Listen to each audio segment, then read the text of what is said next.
Hey guys! This is part 4 of What If Naruto Was Raised by Team Minato. Hit like and subscribe if you like this one, and also please check the author in the description. Let's start. We are pain, that's all. We are God.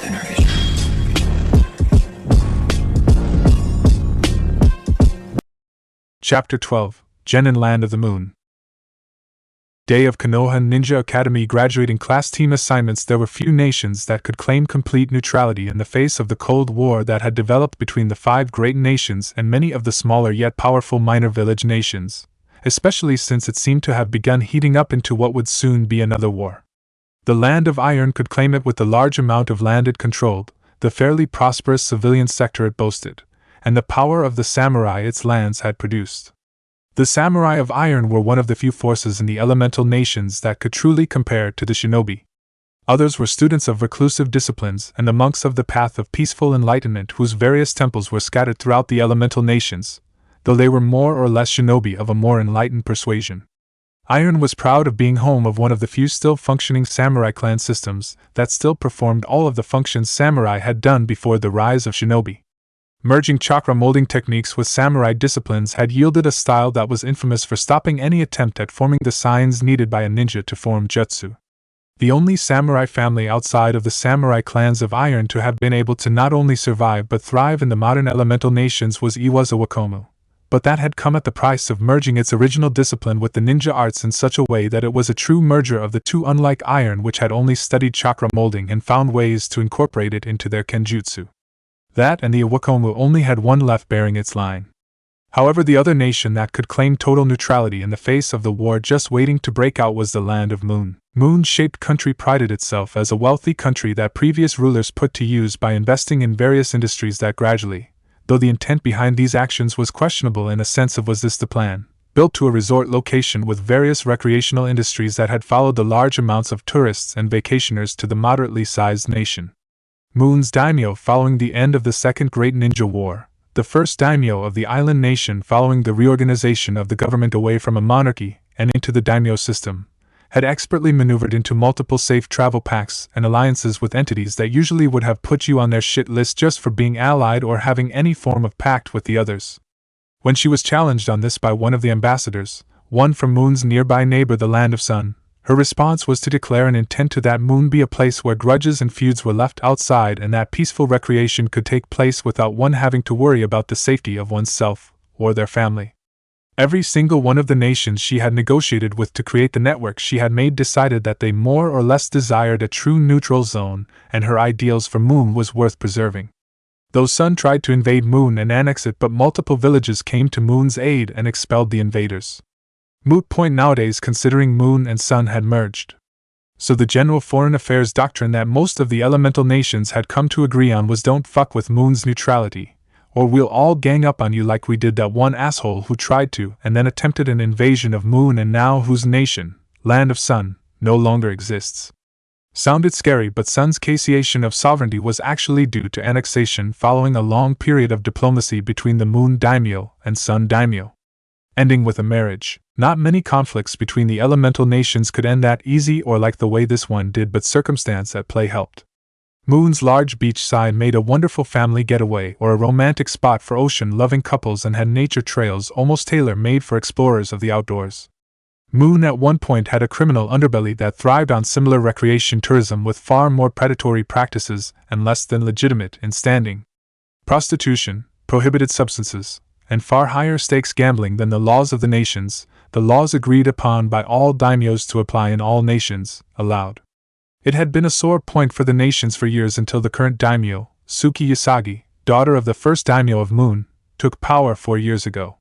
Her first major act was to have trusted men and women observe and investigate these underground businesses and dens, have them determine whether or not a government attempt at legalizing and regulating these enterprises were feasible and to come up with how. Her father's more shady ties had definitely aided in carrying out these reforms. The revenue raked in by the reforms had silenced any opposition to Yasagi, both by moral purists who believed such dens should be destroyed and salted and by detractors who saw her as weak and needing to be replaced. There was another member to her family that could replace her, but Tsuki Michiru's disposition removed any such notion. However, Others had appreciated the young daimyo's more shady reforms for other reasons. Reasons that Jiraiya was currently in Moon and appreciated. This part of Crescent Moon's entertainment district was home to a particularly famous casino, one Tsunade probably already visited and must have been already pretty drunk when she did so, seeing that it was still standing, that had a reputation among those in the know for allowing the employees to practice prostitution. It wasn't illegal, but frowned upon deeply. That would have set Tsunade off after her luck played out. Anytime Jiraiya told stories about his travels and she was actually listening when he mentioned a red light district, he would often make sure to mention it in case he wasn't sure she was paying attention. It would set her off on a 10-minute rant about the health hazards of prostitution. Though she would begrudgingly admit that well-regulated instances did eliminate the biggest health concerns, or at least some of them. Jiraiya had walked into the establishment and projected an air of admiring the atmosphere, gambling, and the looks and costumes of the staff that helped to sell that his reputation was the reason he was here. Though one employee who had to be one who actively was a showgirl had on a costume that Nadeshiko village would have frowned upon, and then put on an assassin sent to kill the Toad Sannin. Not that they would, but if they tried, this would be the look they would give the girl to play on Jiraiya's inclinations. And not that it would work, it would take a fool to think that he couldn't shut off his impulses when the cards were down. Let's just say that Jiraiya had figured out that there were an astounding amount of fools in the elemental nations. This particular girl caught his eyes not due to her beauty, though she was very much a gem in that regard with certain measures that were rather large for her more athletic body type, but with the muscles that Jiraiya could observe. She was trained, maybe not to a degree that could be considered a kunoichi, but she had well-toned muscles that did nothing to detract from her looks, and she was obviously trained in base chakra molding, the kind used to enhance muscle output. With her looks, Jiraiya almost thought that she might have been an Uchiha visitor's less than legitimate child or a defector, maybe not to an enemy but one who got tired of the fighting and decided to leave the village behind entirely, or a defector's child. Pale skin, darker colored spiky hair, and black eyes were almost the Uchiha clan's trademark looks, to the point that almost every member had them in some way.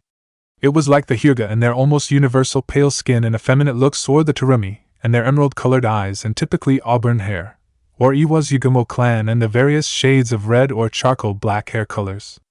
Or, Jiraiya's head lowered from that thought for a moment, or the Uzumaki and their various shades of usually bright red hair.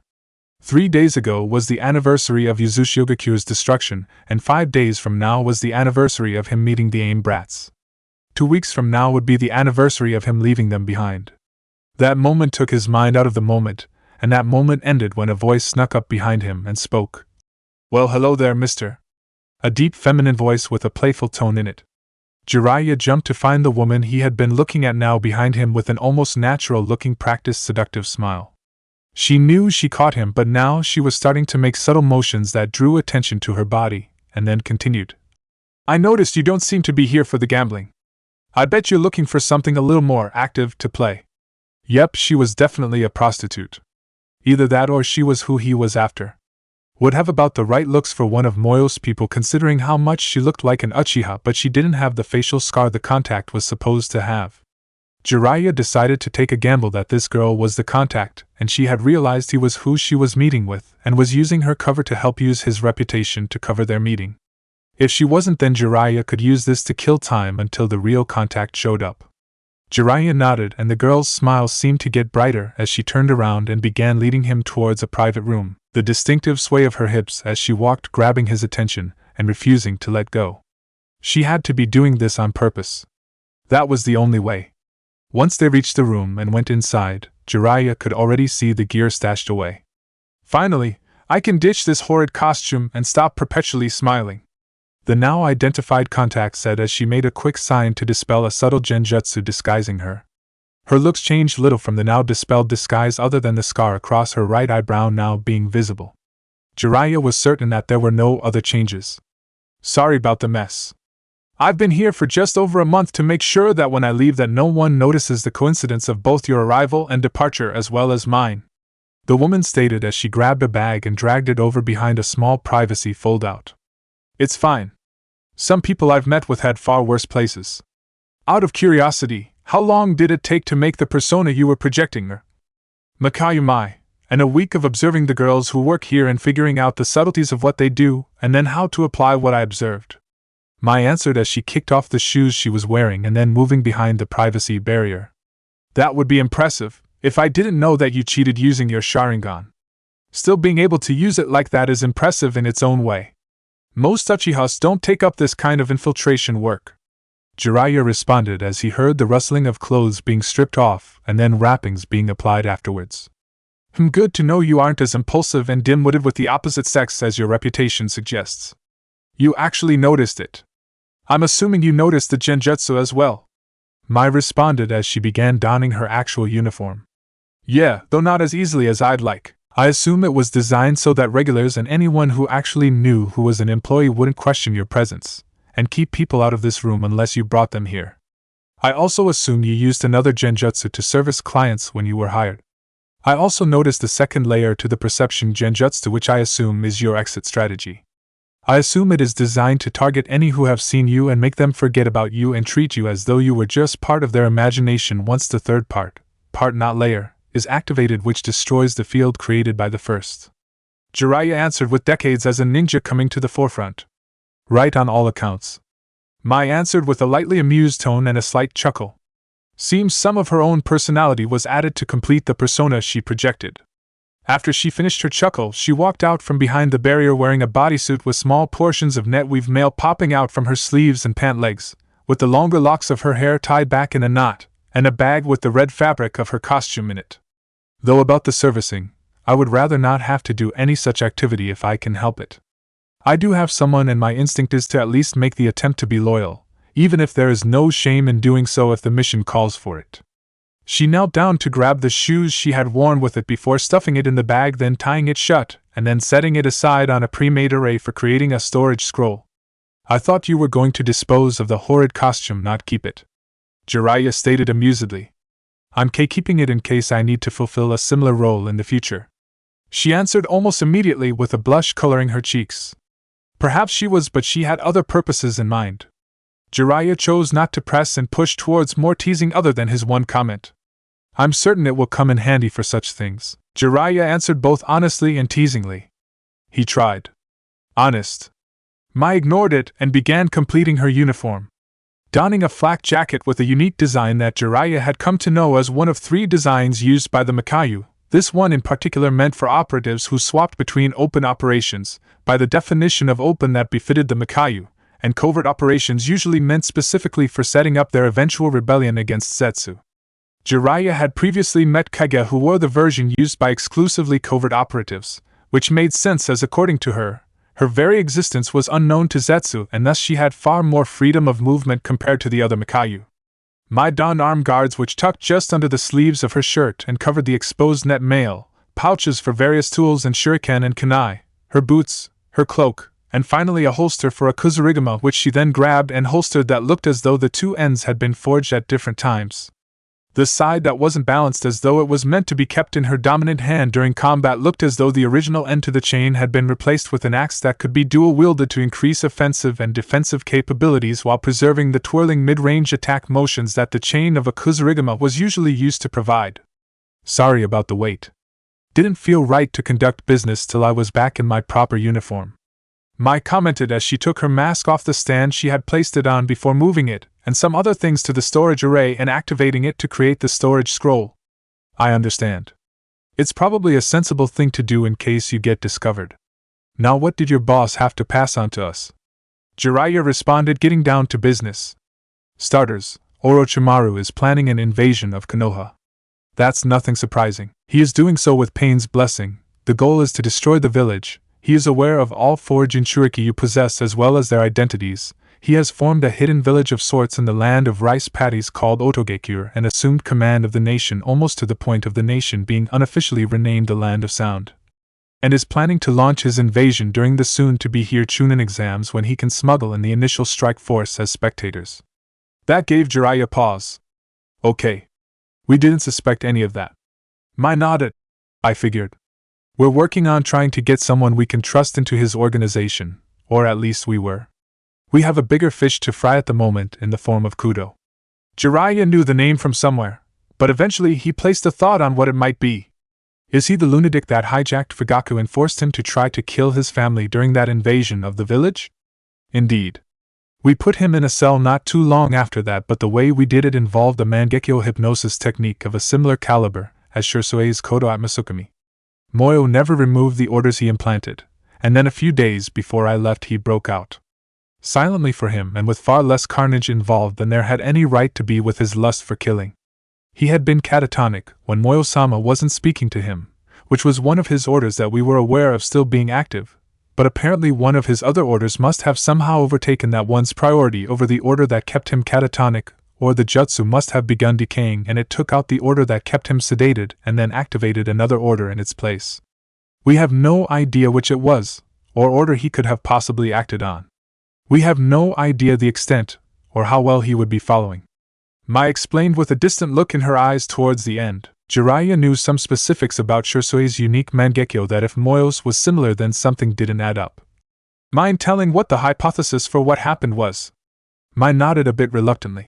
Okinanushi's primary distinction is that, and we are basing this on Zetsu's information on an earlier Uchiha who had managed to unlock the Mangekyo with Kodo Atmasukami as their unique ability. The jutsu decays at far more accelerated rate, with trade-off being that more suggestions/orders can be placed in a single application and can be altered without having to reapply the hypnosis and trigger the recharge.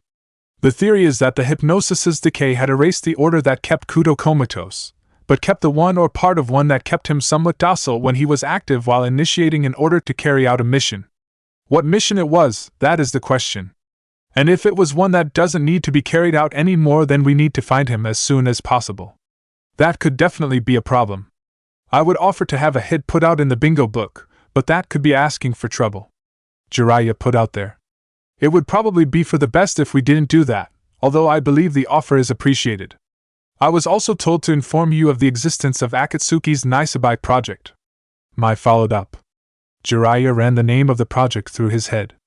The name wasn't a modern term in the elemental nations, similar to the terms used to refer to Biju and their infamous massive bomb technique and quite a few other things, though for the Biju it was due to any recorded instance of the creatures speaking. It was noted that the beasts spoke a dialect that seemed to have been a blending of the old and modern dialects. The old dialect wasn't used much anymore, but his research into legends concerning the Sage of Six Paths as he was referred to today, or the Rikudo Senin as he was referred to in the old dialect, gave Jiraiya enough insight to pick apart the antiquated term. Naisabai? As in Nizenbai? As in false tale? What is it about? Jiraiya queried. I'm afraid we don't know much either. Only that Pain and Zetsu commissioned it from Orochimaru and apparently it has been successful. What Moyo-sama has been able to gather about it has been the initial tests have been promising, and if it proves successful, Pain will be lowering the priority of the Biju captures. Mai stated grimly. OFUCK. Jiraiya went wide-eyed as the alarms went off in his head and swore internally. With Pain's stated goal, this made no sense, unless Naisabai partially or almost entirely circumvented the need for the Biju, or made the capture of their Jinchuriki that much easier.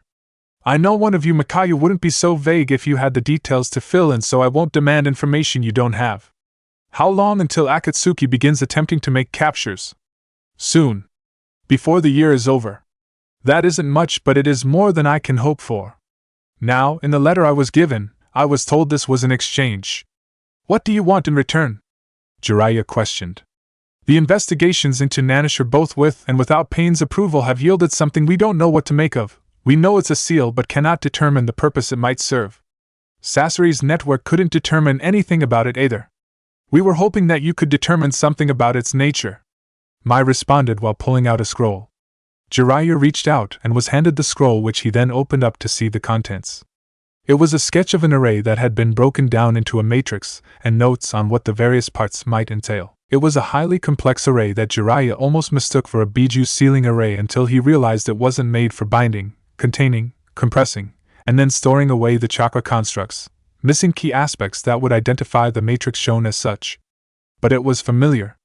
The Toad Sage noticed a note that one part of the array was meant for the transport of matter, how and where unclear. It almost looked like. I think this is a space-time seal, Jiraiya stated with certainty. Really? Like your student's Flying Thunder God technique? Mai questioned with shock. Jiraiya half nodded. Yes and no. Yes, in that it is space-time teleportation, but the work better resembles Tobarama's version, which had a simpler matrix doing the work to accomplish a complex task. I'd say that this was Uzumaki-style sealing technique, or a derivative of it, but with how archaic some of this work is in the overall matrix construction method, I'm almost certain that this is either based on the Uzumaki style or a more archaic form of it, that or it is an example of the style or a style that the Uzumaki based their style around. Enough about seal style. The size and scale indicated in the notes would suggest it is intended for quite large distance, and possibly many being transported at once. Minato would be able to determine exact values, at least better than I can. I think this is meant to be the control mechanism for a gate for some kind of bridge connecting 2 points. This array in particular is akin to being the doors of a gate, while wherever it leads serving as the entrance and control means for opening and closing the gate, or the means of barring the gate if you want to go real old-fashioned. Though I have to admit this is mostly guesswork based on my limited experience with space-time techniques, and I have even more limited experience with a style that is this archaic and complex at the same time. You found this from investigating Nanashir? Yes, we tracked his movements from the meeting 3 months ago where he was ordered to stand down and return to his base of operations, to the cave in the northernmost part of the Land of Fire where we found this array with no discernible sign of what happened. We will be keeping an eye to see if he comes back through and shows how to activate the array. And we found an identical array from Kage trailing him a year and a half ago to a hidden grotto in an isolated part of Ancestors. Mai stated. Would you mind adding your own notes to the sketch? Jiraiya nodded as he took out a page and began copying down the sketch and pre-made notes, before adding his own notes to both his copy and the original sketch. After which he returned the original scroll to Mai, who stashed it in her pouch. I believe this wraps up our business. I believe it's time for my coworkers to forget about me and move on, as though I were just a figment of their imaginations. The woman stated as she made a hand seal which activated the third part of her genjutsu, which began demolishing the first layer, and then caused the second layer to begin enacting its actual function. Jiraiya nodded professionally. Yes, I believe it does. It has been a pleasure, Mai. Mai hummed and smirked playfully as she began donning her phoenix mask. Oh please, Jiraiya-san, the pleasure was all mine. She purred and followed with a giggle as she slipped the mask on and secured it before pulling her cloak's hood over her head. The differing behaviors between the meeting and the persona she crafted for lying in wait for him, as well as what she showed just now, indicated a trend that Jiraiya believed he recognized what it was a part of. She enjoyed playing the role of a teasing seductress, but it wasn't something she could fully embrace as part of her work. Take up for a time as part of a disguise, but ultimately preferring much more straightforward infiltration methods. Before the two could move to exit the room, a small knock on the door sounded. Both the Konoha spymaster and the Mikayu Kunoichi jumped slightly with how off guard it caught them. Mai instinctively rose her hand to the handle of her Kusarigama's sickle as she began slowly approaching the door. Just as she reached it, the knock sounded again, but this time it was in a sequence, varying in the strength and interval between knocks. Once it finished, Mai relaxed and opened the door. There stood a young Mikayu girl. Jiraiya's observation told him she couldn't be older than 7 years, with a white mask and an eye pattern drawn on it with red eyes staring out of the eye holes. Mai sighed and spoke. Damn it, Hikari-chan. You gave me a heart attack. Sorry, Mine. The girl, Hikari, responded monotonously. Her voice sounded young. Everything about her reminded Jiraiya of Itachi. Calm, polite, wise beyond years. If he was drawing that comparison, then it might stand to reason that this girl was a similar case. I didn't think you hybrids could have kids, Jiraiya said, trying to remind them he was still here. Mai answered without looking. We're not really sure.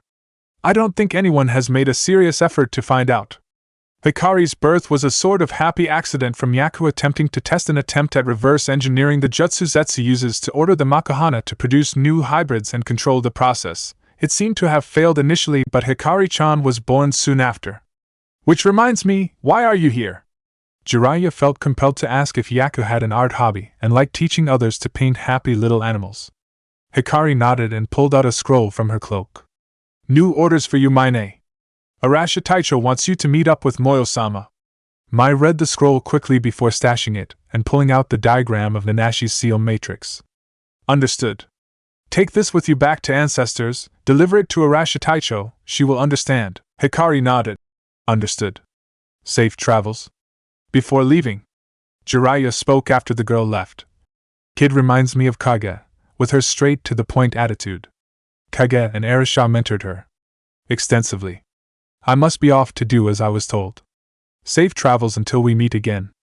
Finish the conversation. Until we meet again. Jiraiya finished with a wave and began heading towards Konoha. Unknown to the others, there had been an eavesdropper on the meeting. So Moyo has aligned with Konoha to see his rebellion through. Interesting. Master will wish to know of this. Not bad for a gang of cockroaches. Arisha? Konoha with Team 7 well. When some people got out of bed this morning, they probably weren't expecting to find out that the sensei they had been assigned to was a possibly unstable woman who made you think you were dealing with an actual snake. Some might have preferred the actual snake over Anko. But that was the lot of the 3 dubbed Team 7. Is it sad that I'm half considering ditching to go do something a bit more productive? Or at least something where I'm not likely to get bitten by a snake? Sasuke muttered as the 3 followed Anko to wherever she was headed. He wasn't exactly wanting a response but would take it. I would go see what Konohamaru and the others are up to. You don't have to call me an idiot. I know it would be a waste of time, but at least we wouldn't be on edge, and I thought I was the only one hearing the hissing. Naruto responded. The time between the graduation test and the team assignments saw the genin of Team 7 meet the grandson of the 3rd Hokage. A bratty and loud temperament hid what was at the kid's core, a lonely boy who was tired of being stuck in the shadow of his grandfather and wanted nothing more than to separate himself from that. Naruto being himself, namely lacking any form of respect for anyone unless earned, and even then it could be questionable, was able to get that core to peer through just enough for Hinata and Sasuke to see it as well. Though there was the fact that Ebisu, a special jonin, was taken down by Naruto's usage of sexy jutsu and later harem jutsu that gave Sasuke a headache from sheer annoyance about the fact that it worked, and Hinata a blush that took forever to beat down. Sasuke could only wonder who gave the blonde Uzumaki the idea to come up with that transformation. Elsewhere, a certain Uchiha Phantom and Toad Sannin both sneezed. Back to the current predicament. Namely talking and trying not to find out if the woman had an actual snake on her at the moment. Hinata was conflicted between keeping an eye for a snake attempting to bite them and actually joining this conversation. That wouldn't be too bad of an idea. And you aren't an idiot for thinking of it. We would be helping them. They might think of something the 3 of us missed, but most importantly, I wouldn't feel like I'm being strangled by a snake. Sasuke responded without missing a beat. Shouldn't we at least give Anko-sensei the benefit of the doubt and give her a chance? Hinata added as they arrived at a restaurant she recognized from going to Ichiraku's. She could have sworn she heard Naruto groan from not being able to go to the ramen place. Fair enough. Both boys uttered at her statement. Hey, if you're done gossiping about me behind my back and ready to sit down, then come on. Anko called out to the 3 kids. Yes, sensei. Anko led them into the dango shop and to a booth. The 3 looked at her expectantly while Anko began recalling her conversation from the other day. Flashback 1 week ago, Obito and Anko sat in a stall eating. Well, more accurately, they were waiting on the next helping. Usually the place would be crawling with customers, but right now the place was pretty much abandoned. Alright, so you were wanting to wait and talk about the brats away from prying ears, so what do I need to know? Anko questioned. Well, for starters, part of the reason we asked you to take up this team was that the prophecy regarding these kids and you and the flames correlated too much to be a coincidence. I took a gamble that the 2 prophecies were part of the same bigger whole. Obito started before pausing to collect his thoughts. Naruto is the Kyuubi Jinchuriki in addition to being an Uzumaki. He has massive stamina and chakra reserves, though it does come at the cost of a lot of basic chakra control. We have been teaching him Fuinjutsu, but his attention span is something that needs a lot of work when it comes to boring and monotonous tasks, so he has been a bit slow on the uptake. You probably haven't seen any of his marks in the academy, but they'll probably point to him falling off in book learning, but in practical and hands-on lessons he excelled. Nothing we didn't know already. We tried working with him as best we could within our schedules, me between everything Hiruzen-sama wanted me to learn and Rin between shifts at the hospital. He's wind affinity if you wanted to know, but he does no basic jutsu for all 5 elements, to get him started on learning how to properly mold chakra for those elements. But the most he knows and most advanced jutsus he knows how to do are wind and fire. Fire has developed somewhat as a secondary affinity, it seems, probably from attempts to imitate Sasuke or Hinata's more basic fire jutsu. He's loud and can be disrespectful, but the best way to get him to follow you to hell and back is make it clear you believe he can do whatever it is you're trying to teach or lead him through. And make sure you mean it, and he will follow you on it without question and pull miracles out of his ass to do so. Other than that, he's quite honestly very similar to you, so you two should get along well. Obito listed as though it were a file he was reading. Enko nodded as she began making note of more pertinent information. Obito moved on. You'll get more on Sasuke from Itachi or Mikoto. They were more involved in his training than Rin or me. He has an Uchiha's fire affinity and knows the basic Uchiha fire techniques. I think he might have a secondary affinity towards lightning with how easy he picked up lightning molding exercises in comparison to earth, water, or wind. Haven't taught him any lightning beyond supplementary basic jutsu because that is more Kakashi's area and I don't particularly trust him right now.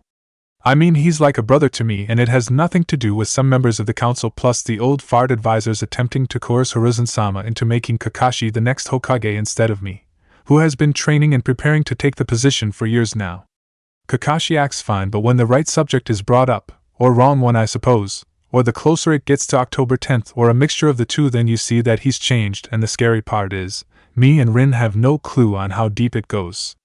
We're hoping Kakashi's just after revenge, but we don't know if he would allow that desire to warp him. Back to Sasuke, he tends to have a cool head for the most part, though that being said, I think it's pretty clear that Sasuke harbors a pretty powerful grudge against one of the creeps that attacked the village. The one that hijacked his dad and tried to have Fugaka kill his family, Kudo. I get the feeling that if Sasuke saw him again then he would blow his temper and do something phenomenally stupid. Enko nodded. Yeah, I can see that from the description. Hell, if I saw Orochimaru, nothing would stop me from trying to put him 6 feet under in a shallow, unmarked grave. Obito nodded and moved on.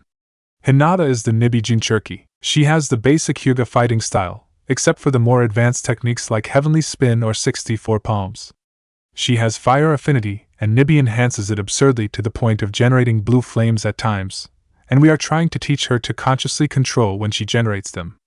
She does have some chakra control issues, but her gentle fist training has helped significantly with ironing them out to a minimum. We are certain she has lightning as a secondary affinity with the rate at which she picked up lightning release exercises and jutsu that we could teach her. She has confidence issues, but we helped her get some of her biggest doubts laid to rest, and you'll probably have to help finish taking care of them, though we will still help when we can. Make sure you just steer clear of Guy's team if at all possible. Her cousin Niji is on the team, and he is part of her problem. If you want more information on her specifically, you will have to talk to her mom. Hitomi-sama is the only person I know of from her clan who was involved in her training. I would suggest try talking to immediate family, but Hayashi has been having serious health problems since that invasion a few years ago.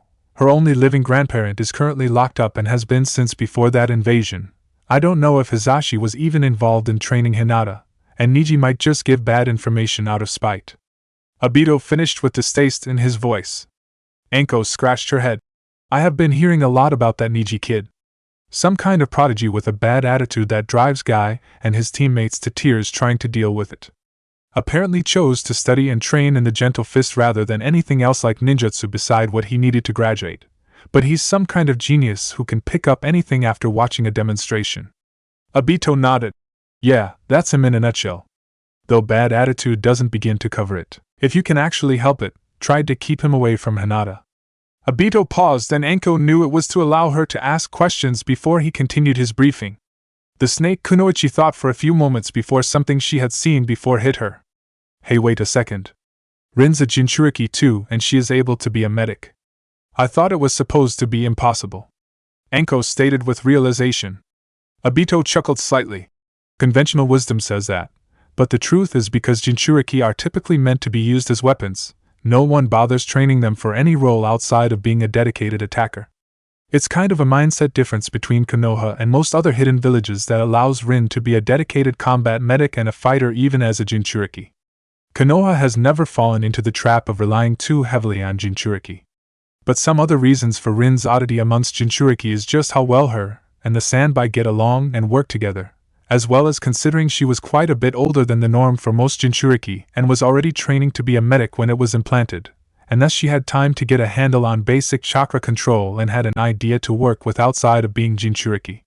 She had to work to get her chakra molded in a way that the toxic component of Biju chakra wasn't present in her medical jutsu, but that is half the battle when working with that volume of chakra output. Enko hummed in response before another question came to mind. Can she actually teach medical techniques to those two? Obito grimaced slightly. Maybe, I don't know honestly. Naruto and Hinata both were quite a bit younger than the normal age for Biju implanting. Rin attempted to teach them the basics, but I think she was teaching them more out of a desire to try and iron out more of their control issues. But I know Rin mentioned that if one of them demonstrated an aptitude towards medical techniques that she might try to take them on as a student. I think she mentioned Hinata did better than Naruto, but that is probably due to gentle fist conditioning and exercises stressing control. This was about 5 or 6 months ago, so I don't know if there is more to it than that. It was a busy month and the Hokage had me stick around the office for most of it. I'll ask and see when I think about it. Enko smiled teasingly. Gee, becoming Hokage isn't quite all it cracked up to be. Obito shook his head and smiled. I like a challenge. Even if the office work is boring, there is more to the job than just the office work. But anyways, you see the point, right? Enko waved a hand dismissively. Yeah? Don't place hope for a medic on my team. Hinata and Naruto both have shadow clone due to their Jinchuriki chakra reserves giving them control issues due to the Biju being sealed inside of them so early on. Also, both have had no contact with their Biju, both beasts having had their minds rendered dormant by the sealing process, according to the Sanbai. Though that will not be the case much longer, as we have estimated that the Biju will reawaken soon, as in if they ever suffer the kind of emotional turmoil to draw out a Jinchuriki chakra cloak. Both have the Toad summoning contract due to the Seer Toad's prophecy pushing the Toads towards taking multiple summoners from a single generation. If they are ever captured by those seeking the Biju, we can use that to rescue them via reverse summoning, or we can use my Kamui marker seal. Obito finished, almost attempting to be reassuring. The amount of thought put into this makes me wonder if I should be worried. Enko noted with a bit of anxiety. You should. We have confirmed that a mercenary group called Akatsuki is out and after all the Jinchuriki. There might be smaller and less powerful or influential groups after them as well, but Akatsuki is the largest, metaphorically speaking, and most powerful, both militarily and influentially, that we know of. They were behind that attack 4 years ago that wiped out the Uchiha. Obito responded. Damn. Bet you have a grudge against them for that shit. Enko grimaced. Yeah, a little bit. But my grudge is pointed at the one who organized the attack itself, Zetsu. Kakashi has a grudge against one of their members who was here during that attack, who had made an attempt to destroy the village even earlier, named Tobi. Obito admitted. What did he do? Enko wondered, with a small amount of dread. He extracted the Kyuubi from its previous host, put it under his Mangekyo's power, and then sent it on the rampage that was Kyuubi attack. Holy shit. Anything I should know about Tobi in case I run into him? Enko added with a bit of worry. Almost everything that is pertinent to him has been put in the bingo book. He has Kamui, but his Mangekyo is the standard version rather than Eternal Mangekyo, so we don't know how it will be weaker. We don't think he has the matching eye because he has only demonstrated Kamui phasing and short-range Kamui warping. That also means he's down Susanoo and whatever standard Mangekyo technique in the eye he's missing. We're not sure if his Kamui is mapped the same way as mine.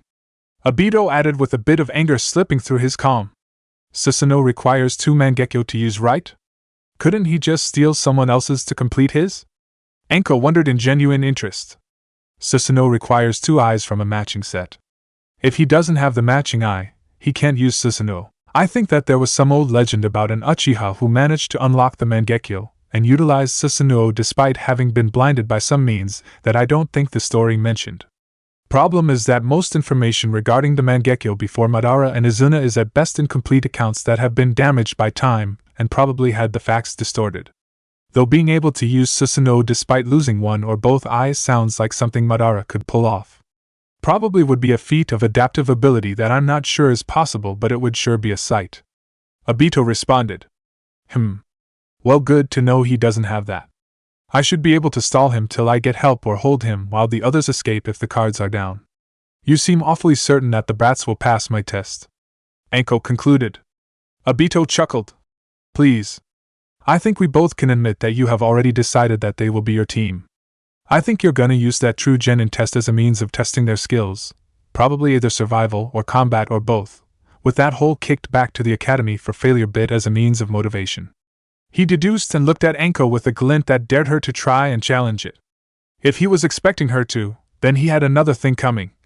You're right. Back to the present. Enko ended her recollection before placing the order.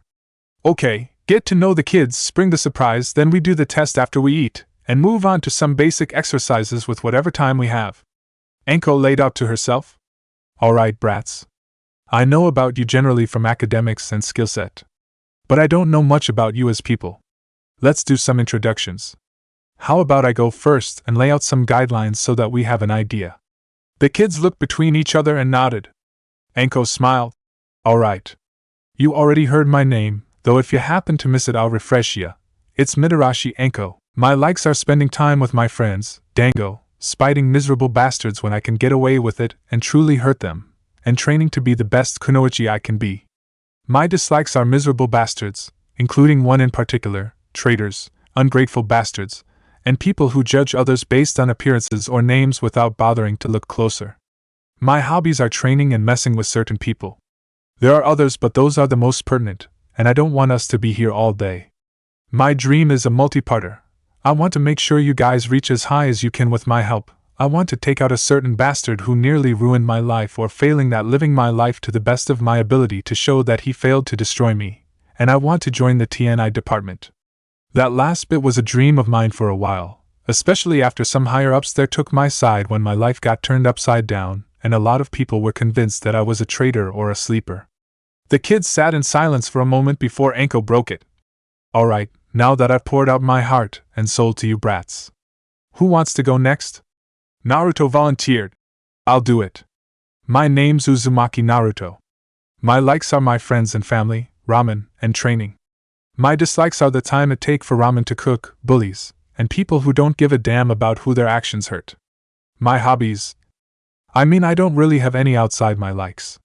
I guess you could say I have a gardening hobby. I have some plants that I take care of, and I help my big sister when she decides to do garden work. My dream is to be the Hokage one day, just like my heroes, the fourth Hokage and my big brother Obito. Anko smiled at the intro. Him and me are going to be getting along. He does have a bit of a volume problem, but so did I when I started out. Still kinda do. He's confident, but some of it is put on. Something tells me if his friends are in trouble, nothing would be able to stop him from helping them. That bit about bullies and people who don't care about who they hurt sounds like it might have come from that Niji brat. Means I'm going to have to see if I can find a way to put it to rest. Anko answered. Nice intro, Blondie. I think everyone in the village heard it. Who's next? Hinata giggled at Naruto's reaction to the name, and the comment that followed. Sasuke answered. I'll do it. My name's Uchiha Sasuke. My likes are my friends and family and training. My dislikes are monsters who would use someone as a pawn to kill their own family, fangirls, and people who mistreat their family. My hobby is training. My dream is to see my family avenged and safeguard the next generation of my family from any threats who would see us snuffed out. Geez, talk about edgy. Though I can understand his hatred of that Kudo character. I'm probably going to have a sit down with him and work through that mess. He probably thought he had to grow up fast. With how short and to the point his answers were, and adding in everything else, it sounds like a pretty big mess. That kind of baggage plus his bloodline would be a prime target for Orochimaru. That pale bastard won't get his hands on him if I have anything to say. And it sounds like he's had a run-in with Niji as well. I might need to ask around and see if everyone has a story about him. Anko thought before responding. That intro could use some work, but it will do, I guess. Though could you back off on the edge? I feel like I might get a cut just from talking or touching you. Alright, that just leaves you. Anko finished focusing on Hinata. Naruto laughed at the jab made at Sasuke as the Uchiha scowled slightly at the comment. Hinata looked nervous before she took a breath and began. Alright. My name is Hyuga Hinata, and my likes are my friends and family, especially. Hinata stopped for a moment and looked at Naruto before she blushed madly and shook her head and continued. And never mind. My dislikes are cruel and pointless traditions, especially those that make people bitter and tear families apart, and bullies. And my hobbies are gardening and spending time with my friends. And my dream is to be part of the change that ends such traditions and support the dreams of my friends. She ended with her blush returning. Grief, she has it bad for Naruto. Well, at least I can say she's definitely not a fangirl. Thank God for small favors. I hope she can learn to spit it out before it's too late, or before she decides he will never return her feelings and end up bottling them up and making herself miserable. Heard too many stories about that shit already, and enough from friends and people I know to know it's a problem. I wonder what traditions she's talking about. No, I don't. She's referring to the caged bird seal and probably the main/branch house system. It almost seems like she places the blame for Niji on it. I wonder how much of it is true. She could definitely use a confidence boost or two. Maybe I could help with that. Enko thought before responding. Good enough, kid. Alright, now that introductions are out of the way, on to team business. Such as? Sasuke questioned with a slight edge. Enko smirked with a predatory edge that unnerved the three once more. The true genin test. The academy graduation test is to see if you had the minimum needed to be shinobi. The true genin test is to weed out the wastes of space who would throw in the towel when things get tough and see who really has what it takes to be shinobi. Fail and you go back for another year at the academy. The responses ranged from an indignant outburst from Naruto, a hardened stare from Sasuke, and Hinata's pale skin becoming even paler and looking like she was about to collapse. Settle down, you'll have a fair shot. Enko stated sternly to get their attention. The kids nodded and their calm returned. Enko nodded approvingly. Alright. Here's what we'll do. We're gonna eat, then we're going out to the training grounds and have the test. I'm not a fan of wasting time, so we'll do it today. The three voiced acknowledgement. Enko's smirk turned into a smile that retained the predatory edge. Excellent. And for what it's worth, I think you'll pass with flying colors. Just don't let that go to your heads. Give it all you got or else it will be something horrible for you. The kids smirked and nodded as the food arrived. Enko mentally smiled sincerely at the display. Maybe this won't be too bad after all. Ex-teammate Kurenai sighed wearily. Things already weren't off to a great start. Kiba was arguing with Sakura. Sakura was upset about her team placement, which contributed to a bad mood, and Kiba's personality definitely wasn't helping anything. But the fear in Yakumo's eyes definitely worsened both Kiba and Sakura's moods and Kurenai's own. The other two were blaming the other for Yakumo's state. Kurenai knew whose fault it was her fault and hers alone. That was the one thing she was willing to admit Obito was right about. As much as it sickened her to admit it. Flashback. Kurenai knew her tracking team would be accepted. Team 8 was traditionally a tracking team. The best tracker combinations was Inuzuka, Hyuga, and Aburame combinations due to coordination of bloodline and clan ninja arts. It was logical. This whole ceremony was a formality. Everyone knew which team they would be given. Though Kurenai was caught off guard by Enko and Kagome's presences.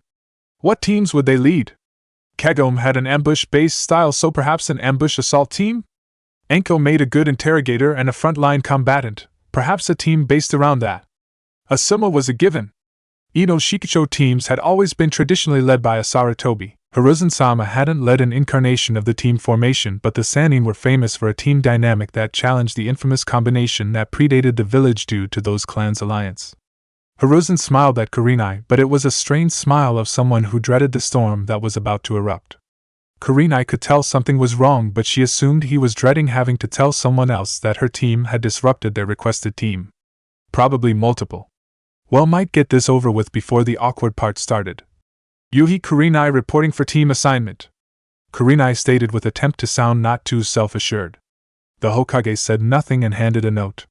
Kurenai read through it with her instincts already screaming something was wrong. Request for tracker team denied. Aburame, Shino, and Hyuga Hinata already assigned to other teams. Inuzuka Kiba assigned to Team 8 alongside Haruno Sakura and... Kurenai stopped reading already and was ready to protest this decision, but a glow from the corner of her eyes caught her attention. It was Obito, and his Sharingan was active and in a pattern she hadn't seen. The world melted away and another realm formed around them. Genjutsu. They were trying to keep her from making a scene. Fat chance of this helping them. Genjutsu was her specialty. She wasn't going to be beaten like this. Don't bother. It takes a lot of brute power to break Tsukuyami's Genjutsu. The kind a perfect Jinchuriki can bring to bear specifically through the Biju. Obito responded. And that should mean? Kurenai wondered as she began trying to gauge the power of the illusion, and what would be required to break it for herself. You don't have what it takes to break this illusion, and this can last for days from the perspective of those trapped here. You resist what I tell you and I will hold you here till the strain of having those days inserted into your mind will knock you out from information overload, and think of the scene that would create. The illusion's controller has no such issue to worry about. Obito followed up as if reading Kurenai's thoughts. You're not the one being screwed out of the logical team for you to lead. Kurenai bit back. Obito's eyes widened in disbelief, and Kurenai almost thought she had convinced him before his eyes narrowed. What qualifications do you have to lead a tracker team? I saw that, and had to think long and hard about everything I know about you to make sure I wasn't letting a bias make me think you were unsuited for a tracker team. And the conclusion I came up with is that I wasn't being biased. I literally have no knowledge of any such qualification existing in your repertoire, and you have no record of skill that is remotely useful towards tracking. Believe me, Kurenai, I believe women can be powerful ninja as much as men. Tsunade-sama and Terumi may definitely prove it, but this is not a doubt of your capabilities but rather a questioning of you, maybe, having decided to bite off more than someone of your skills can chew. I don't know if you can use sensor techniques to act as a tracker, but the fact of the matter is that you would be better to lead a team that focused on genjutsu-based ambush, and did you not see that Yakumo was assigned to you? Are they serious? Wait, of course they are. I've been getting shit for that ever since I made what I thought was the right call. She was losing control and suffering personality shifts that were causing damage. But no, Obito has to hold a grudge because I tried to have the mess handled silently rather than report my opinion and observations to anyone who could have helped and have her chakra system shut down. Now they have to screw me over on this and make me take her again, Kurenai thought bitterly before Obito continued. And following up the comment about logical teams, do you remember the team I was assigned to lead? Aburame Toryun, Yamanaka Fu, and Shin. Anyone taking them at pure face value would say that the formation was flawed and completely illogical. They would have been judging them on their clan names and Shin's lack of a name beyond what Root gave him, rather than the skills and abilities that made them unique. You are pigeonholing them based on stereotype of their clans instead of trying to see what their actual skills have developed into. I'd say that it would be almost as bad as judging someone based on gender. Obito finished with an accusing edge, and that last comment made Kurenai see red. Yakumo doesn't need me now, she needs other training.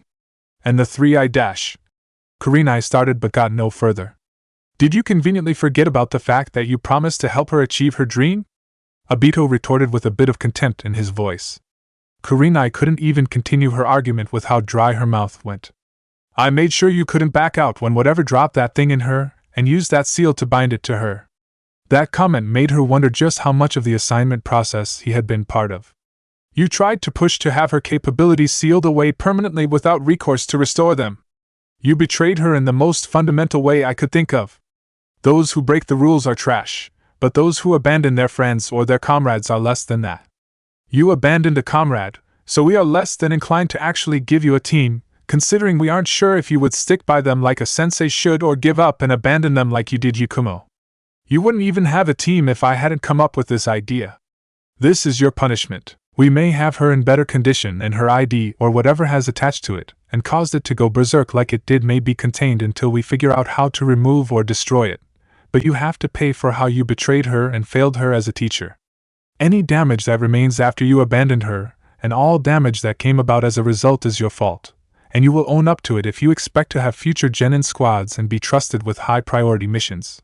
And if you even think of sabotaging this team out of spite, so help me whatever God there is as my witness, I will drag you to my SEAL work area, strap you down to my work table, and personally carry out the exact procedure you attempted to have forced on Yakumo, total and irreversible sealing of her chakra network, done to you.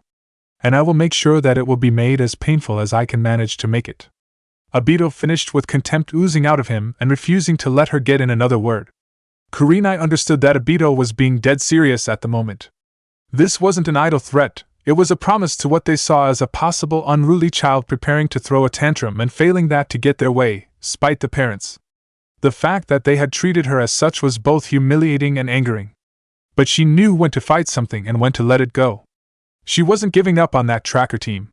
But maybe this team could be used to push for a reorganization. Everyone would thank her later. Obito spoke with certainty. I believe I have made my point, we're done here. Release. And the Hell's Cape dissolved back into the Hokage's office barely even a moment later. Kurenai wanted to publicly protest despite the warning, but something told her it would do no good. Back to present the only thing in the assignments that were stolen from Kurenai that she could take solace in was Hinata, and even that was bittersweet. Kurenai saw the potential to be the best kunoichi of the generation in the Shihyuga, and wanted to be the one who taught her how to walk that path. But Obito and Hiruzen stole that from her. At least the job that should have been Kurenai's was given to Enko. Anko's behavior tended to be borderline unstable at times, but she had a strength of will that was unmatched. She had to in order to resist the curse seal and Orochimaru's influence that came with it.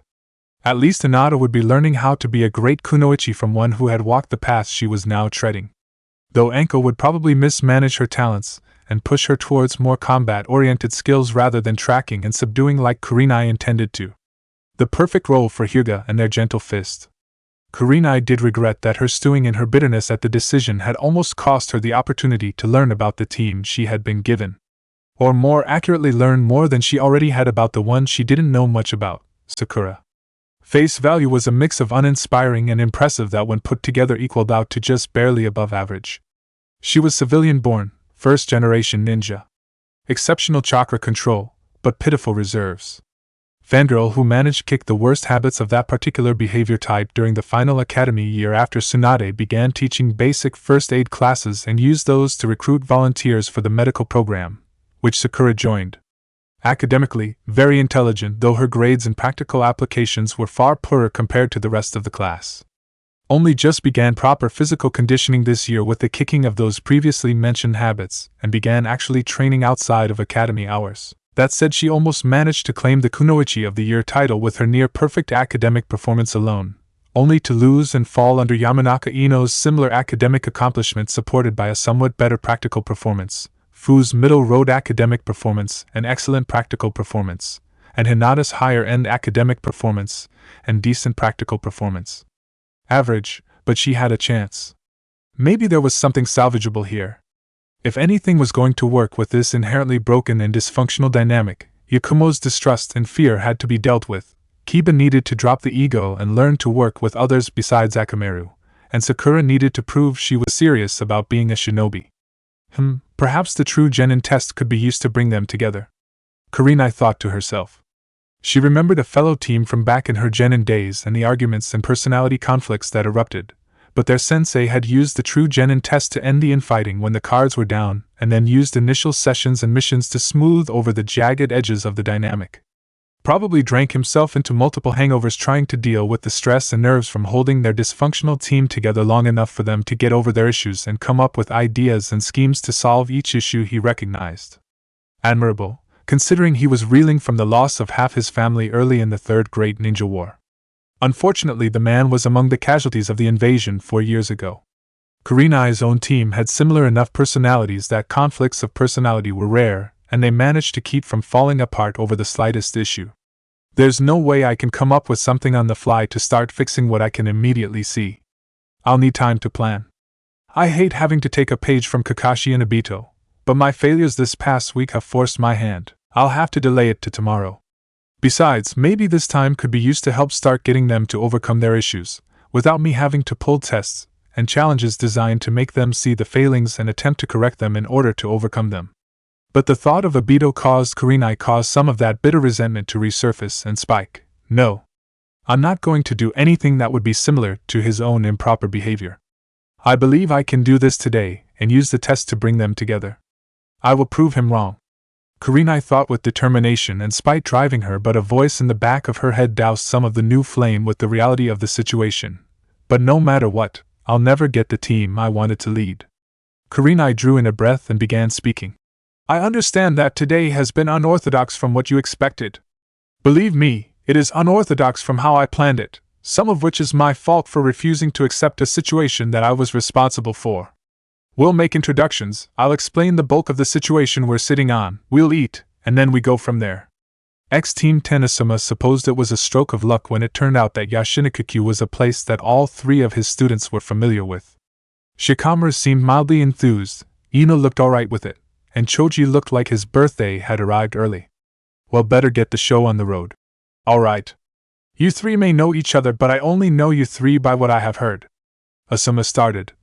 So how about we fix both that, and how little you know about me at the same time with introductions? Shikamaru looked exasperated already. I may be a little lazy, but this kid is ridiculous, even for Inara. Asuma thought, with the feeling this would be the cause of many headaches to come. None of the kids volunteered. Fine then. Asuma could work with it. Fine, I'll start. I'm Asuma. I like a lot of things, though teaching others has always been something I enjoyed, whether it be teaching something to people older, younger, or the same age as me. I don't like myself and others being compared to standards we can't reach. I especially dislike traitors and those betrayed the duty they swore to serve. My hobby is shogi, and my dream is to live a good life that I can look back on with little or no regrets, and to settle down one day. Any volunteers? None would come forward at first, but Shikamaru smiled at the shogi mention and had a look of interest form in his eyes, while Ino narrowed her eyes and recognized the story behind his listed intense dislike, but then had a wide smile form at the end of his stated dream. Great, a gossip hound. Just what he needed. Choji volunteered before Ino could pounce. I'm Choji. I like eating and hanging around Shikamaru. I don't like people being picked on for anything, appearance especially. My hobby is eating, but I really don't have a dream. Asuma smiled. That's alright, kid. Some people need to see the world before they figure out their dream. It was how I found mine. Ino went next, apparently having put the things that caught her interest on the back burner. I'm Ino. I like shopping and gossip and hanging with my friends. And especially one in particular. Ino paused with a small blush coloring her cheeks before it faded, and she continued. I dislike quite a few things. The last few years had me find out a little about something that ended up really ticking me off. I guess what I dislike the worst are old and paranoid attitudes. Flowers and shopping are my hobby, and my dream is to have a successful career and improve my clan's techniques the best I can. Asuma thought for a moment. That is a little strange. Her file mentioned she spent time around that Sai kid. Something tells me that they went digging and found some of Root's laundry. I can't tell if it is impressive or disturbing. If it's true, she's motivated and she's got her head on straight. I can work with it. Way to throw me through a loop. I help that dream however I can. Just make sure you don't lose focus on it. Ino nodded animatedly. Yes, sensei.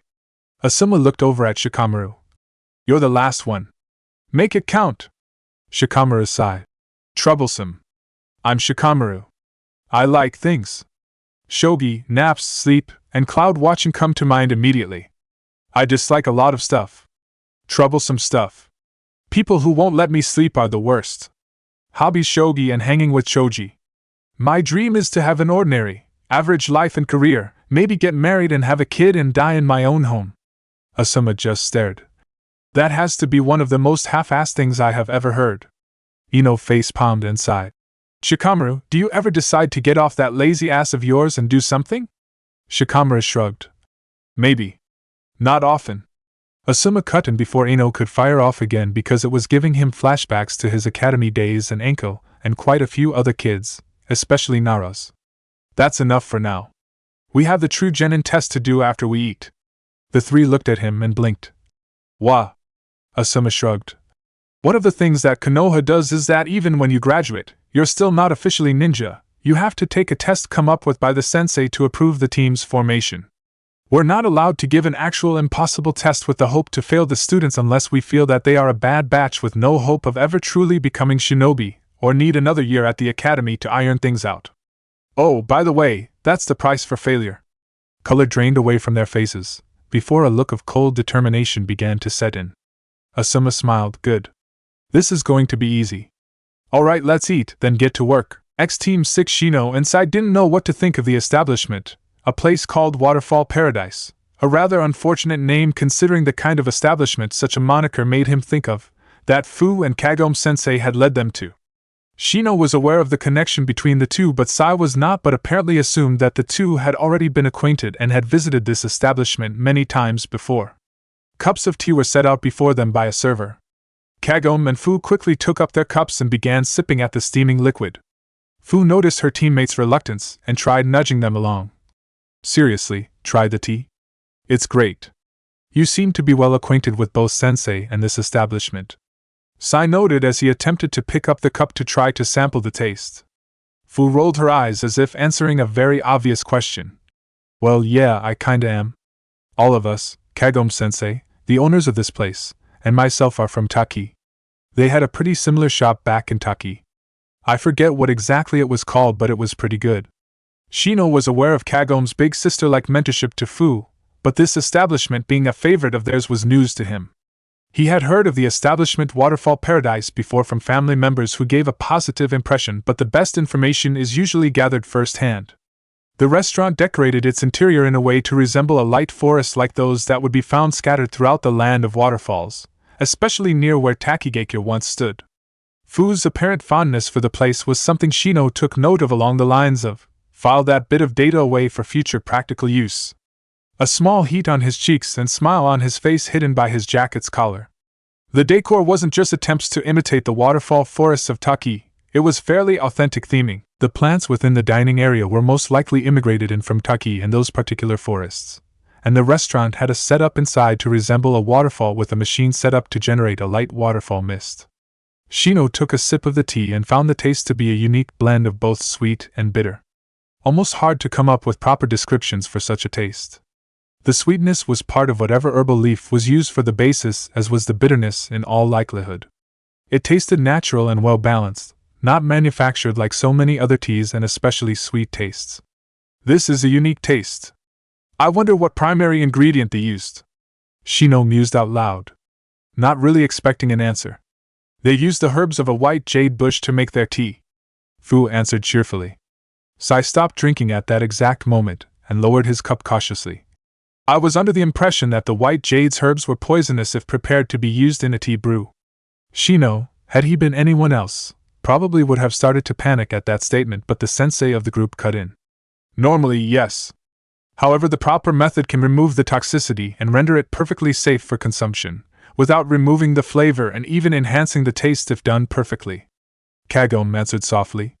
I see. I assume it was done properly if they are willing to serve it out. Never mind then. Sai responded before continuing to consume the beverage. Kagome-sensei seemed deep in thought, as if recalling information for use now. Flashback. What do I need to know about Shino and Sai? Kagome posited to the Chunin in charge of the class, Irika. Obito was there as well. Information he had from both Torian and Shin on their respective little brother figures would be quite useful. Shino is your standard Aburame, with utilization of Kikeichu, Irika started. However, recent information that Torian was kind enough to share when we were coming up with formations indicates that he contains a unique mutation on the genetic markers that allow Aburame to host various types of Kikeichu. I don't quite understand the extent of what that may entail, but Torian seemed to believe it meant that he would be able to host multiple Aburame insect types, rather than just the various strains of Kikeichu and perhaps even the Rinkichu like Torian does, in time. Obito added in. I see. Very interesting. Kagome added honestly. Torian had demonstrated just how dangerous the rarer Aburame insect strain could be. Irika took over the conversation from there. His biggest weakness, from what I understand and have seen, is taijutsu. Made sense, most Aburames tended to function best as mid to long range support, though Fu has been working with him to help eliminate the worst of it. That definitely sounded like her, helping others as best she could in an area she excelled in. He seems to be working on his own unique strains of Kikeichu, maybe trying to expand what kind of support he can be. Most elemental jutsu he worked with when given the chance to were earth and water elemental techniques. Kagome interjected there. I'll have to press him for some information about that. Either that or see if Fu's insatiable curiosity about bugs has led to her already interrogating him for and successfully gaining said information. And considering the primary strengths and weakness of bug master styles, a nickname for clans like Aburame and Kamizuru who utilized a bond with insect types to perform most of their clan jutsu. A focus on elements that counter fire and strengthen both the user and their bug allies is definitely a move I would expect from him based on Fu's description of his mindset. She referred to him as pragmatic. Irika nodded. Yes, that is one way to put it. I would label it lethally pragmatic and possibly recommend assistance with dealing with that if I knew he was a possible problem.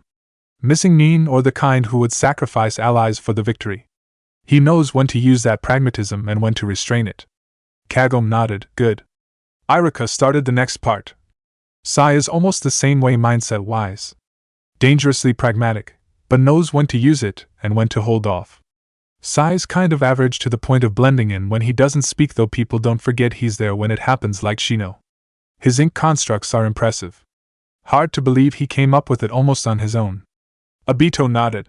Yep, that's pretty much what I was able to get from Shin on Sai. Though he also has a pretty decent mastery of Shin's Kenjutsu style, along with his unique beast imitations and other ideas he came up with. Kagome thought for a moment before speaking. I believe this enough to work with. Thank you? Irika looked confused. Don't you want information about Fu? I know enough. Kagome started, but the expressions from Irika and Obito both made her relent. But I could know more. Back to present. Kagome shook from her recollection with a single sentence. Most sensei would ask for introductions as a means to have a framework for what they were dealing with for their students. I think there is some wisdom to it, but I also believe that more is learned through fighting each other, and alongside one another than words can express in a similar amount of time. Kagome paused for a moment. The three kids continued to look at her as if waiting for her to continue her thought and finish the statement. Kagome grinned internally. They know I wasn't finished or that I wasn't letting them ask questions. Good. Better than my own teammates when Hana-sensei pulled this. An internal grin that turned into a frown with the thought bringing forth a remembrance of how and why they died. Kagome continued. We'll eat and then we'll head to the training grounds. We'll learn through both. Am I understood? Yes, sensei. Three voices parroted. Konoha Training Ground 47. 6 hours after Team 7 formation and first team meeting. Anko nodded approvingly from her perch as she observed her genin create their third shelter since she began the first half of her test for them. The first two had been destroyed by Anko, one using a stampede of the forest's animals, the second using one of her snakes to herd them away from the side of the forest they set up on that time. Kagome and her brats were also doing the test here. Anko knew Kagome had been making trips into the forest starting a few days ago, and now she knew why. Setting up her traps, steam geysers, and letting that summon of hers prep the area for its terraformation technique, turning that side of the forest into a rather unique battlefield that Kagome controlled through her summon. It almost felt like some strange kind of pitfall that had a gravity well dragging you towards the center if you were on the ground, to Anko during her excursion into that area when her curiosity got the better of her. The reason Anko destroyed their camp the second time and herded them this way was because they were setting up too close to Kagome's area, and Anko doubted the former Takijonin would be too happy with them interfering with the test she was running. Anko knew that she would feel the same if Kagome's brats interfered with her test. The three were checking themselves thoroughly following a run-in with the fat leeches that lived in the swamp part of the forest they were currently set up in. Anko remembered the first time she found one on her, and knew just how freaky it felt once you found out what they were. Their method for locking down the area was a bit rough. That could be excused as a lack of actual experience in the kind of situation that this was simulating, but the brats also avoided some of the more rookie mistakes when making an improvised camp and some improvised traps and defenses. Definitely never used any limited supplies to set up a camp within a situation where they would most likely have to abandon the camp at a moment's notice. Maybe give them another hour, then move this on to the fun part. My. What a sight, Anko-chan actually enjoying teaching children. Using a sink or swim method with the location, don't you agree? An old voice hissed. Anko laughed. Hey Kuzuhibi. Been a while since you stopped by for a visit. You almost had me thinking you had forgotten about me. Why would you fuck with me like that? Anko waxed dramatically, making her voice sound like she was on the edge of shedding tears with her lips quivering from trying not to laugh out loud. The old snake looked amused. I always forget your flair for theatrics, and then I see why some of the more boisterous of our clan appreciate you so much. But you failed to answer the question. Anko just nodded. Yeah, it is a little bit sink or swim, but with some of what we're looking at, we might not have time or opportunity to take it too slow for safety. The old snake had realization shine in his eyes. You believe they are the flames? From both Oroki-sama and Gamma Maridano's visions? Anko shrugged. Yeah, kinda. Well, some others believe it, don't know that other name, but some toad did have a vision about something. The snake's eyes narrowed slightly. Interesting. I had heard of the prophecy that Gamamaru gave to Jiraiya years ago recently. Whatever is causing the ancient evil to return, it must be something that has been in motion for quite some time. Perhaps even longer than we were aware of the possibility of the Jubi or some other evil returning. Anko barely acknowledged the grass snake-like summon as she continued to focus on her students. The snake smirked before continuing. Though I must admit that this is a bit surprising, Anko-chan. I remembered all the rants you gave about not letting fate rule your life and decisions, yet here you are. Anko's demeanor went from laid back to stiff in a heartbeat as she started glaring at the old snake from the corner of her eye. Watch it, Gramps. I like you, but you're treading, or slithering rather, on real thin ice right now. And for the record, I never gave in to fate bullshit. I got suckered into a bet and everything spiraled from there. Kuzuhibi began chuckling after the comment had been barked off. Hee, somehow I'm not surprised in the slightest by that. It does explain why you don't look somewhat broken about this. The snake went silent for a moment, and Anko picked up on the unsaid reason why he was here. You're here about the cursed seal, aren't you? Anko asked, though it was more of a statement. Yes. Has there been any progress in regards to figuring out how it is made? The snake questioned. A little bit. Whatever is gathering nature energy for the seal to use is supposedly human DNA in basis.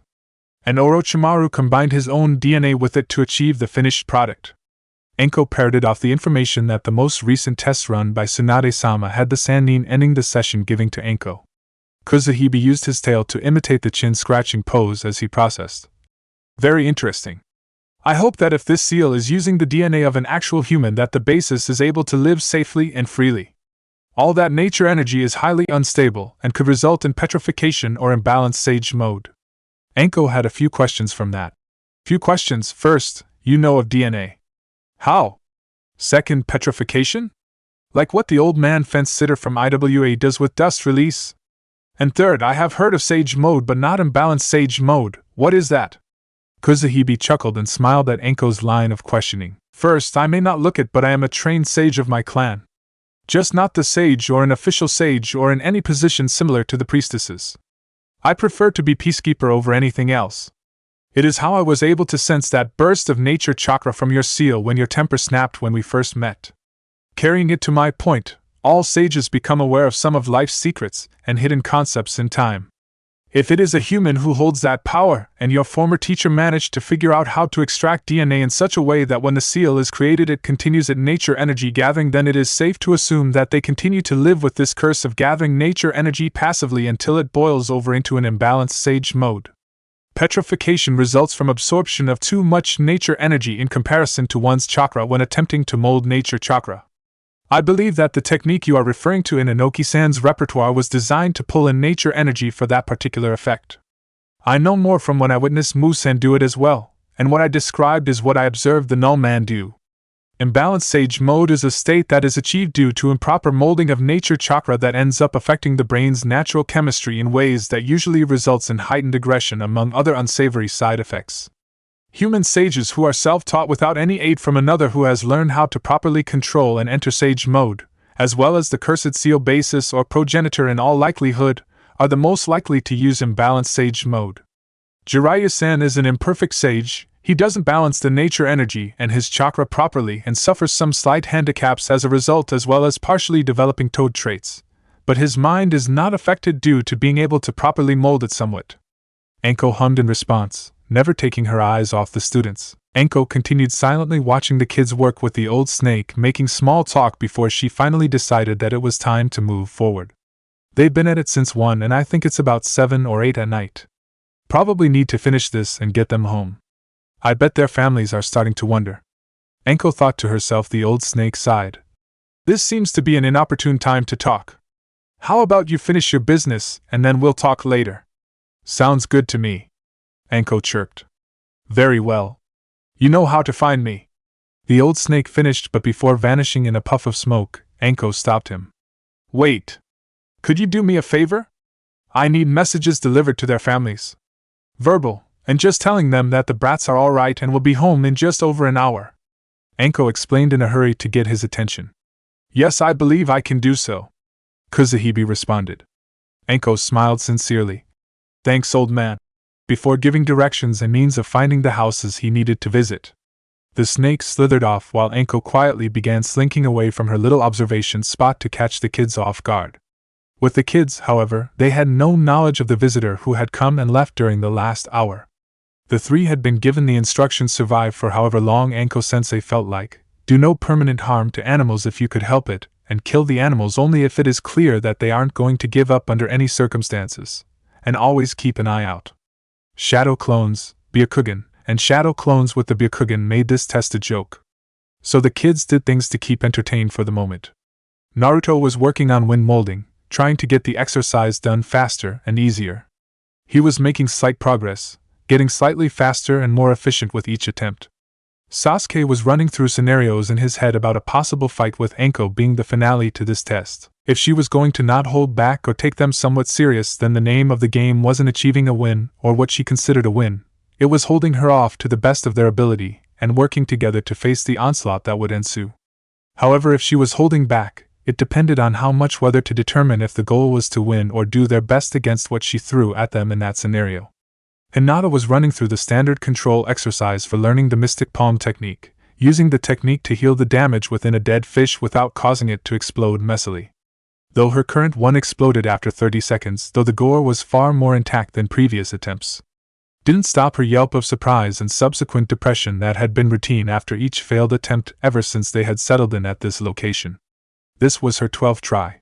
Sasuke had asked why she was so intent on learning to be able to use medical ninjutsu, which Naruto agreed with, and her answer was desiring an application of herself and her abilities and gifts that didn't involve hurting and potentially killing, wanting to do something that could heal and soothe. Couldn't blame that. Back to the present, Naruto offered some words of encouragement to Hinata that ended her moping and caused her frown to turn into a smile, with her cheeks blushing before she let out a soft sigh and followed up with wiping the fish gore off her skin, and then almost began pulling out another one to try again with before she went stiff. Both boys picked up on her tension and noticed her activate her Byakugan. "What's up, Hinata? What's going on?" Hinata stuttered slightly.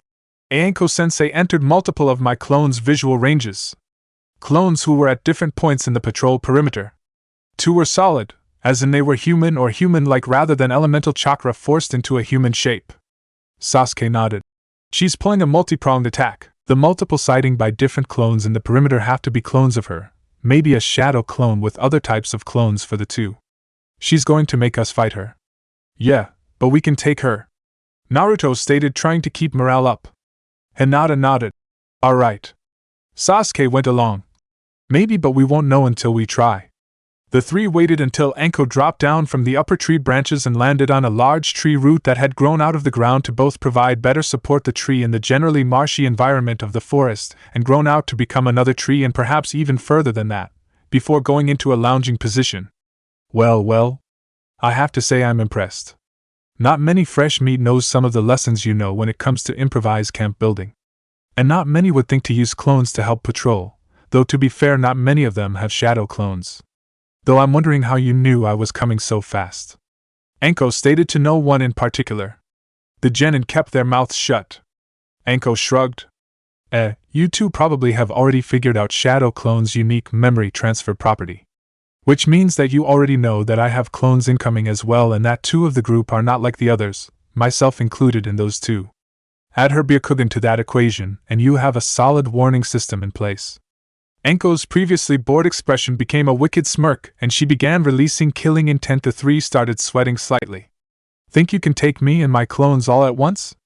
Anko asked with a sickeningly sweet tone that did nothing to hide her terrifying presence that was enhanced by her undeniable advantage. Sasuke and Naruto looked over to Hinata, who nodded briefly in response. Naruto answered. Hell yeah, we can, but you'll be down before the rest get here. Anko's smirk went to psychotic smile. Oh, we'll see about that. We will see about that indeed. Fire release. Great fireball jutsu. Anko finished her speech with rapidly formed hand seals that caught the trio off guard before she spat out a fireball that they barely avoided. The 3 got their bearings after the fireball and looked over to the tree root only to find Anko gone. Hinata just barely got out behind and lashed out a palm strike towards the oncoming rush that was met with her palm being knocked away and a fist being driven into her gut and forcing air from the Nibi Jinchuriki's lungs. Anko stood above the Hyuga as she fell to the ground, trying to get her breath back. What's the matter, Hinata-chan? Don't know how to take a punch to the gut? Or just haven't built up the pain tolerance to work through it quickly? I hope all those good things I heard about you and the others don't end up with you 3 being paper tigers. Formidable on paper, folds easily enough in practice. Hinata! Wind release, great breakthrough. Naruto reacted and blew out a gust of wind in the split second Anko was distracted, making her taunt. The wind hit Anko before she could move out of the way, but she was able to mitigate it from knocked off her feet and blown back into something from more actual damage and a few wind cuts, to just blown back a bit but landed on her feet. Anko's smile took on an angry edge. That's how paper tigers get made. Everyone or someone or a few people are so quick to pitch in when it gets tough for them that they can't handle things without help. I won't stand for one staying that way. We'll help her sometimes, but she also knows when to fight her battles on her own.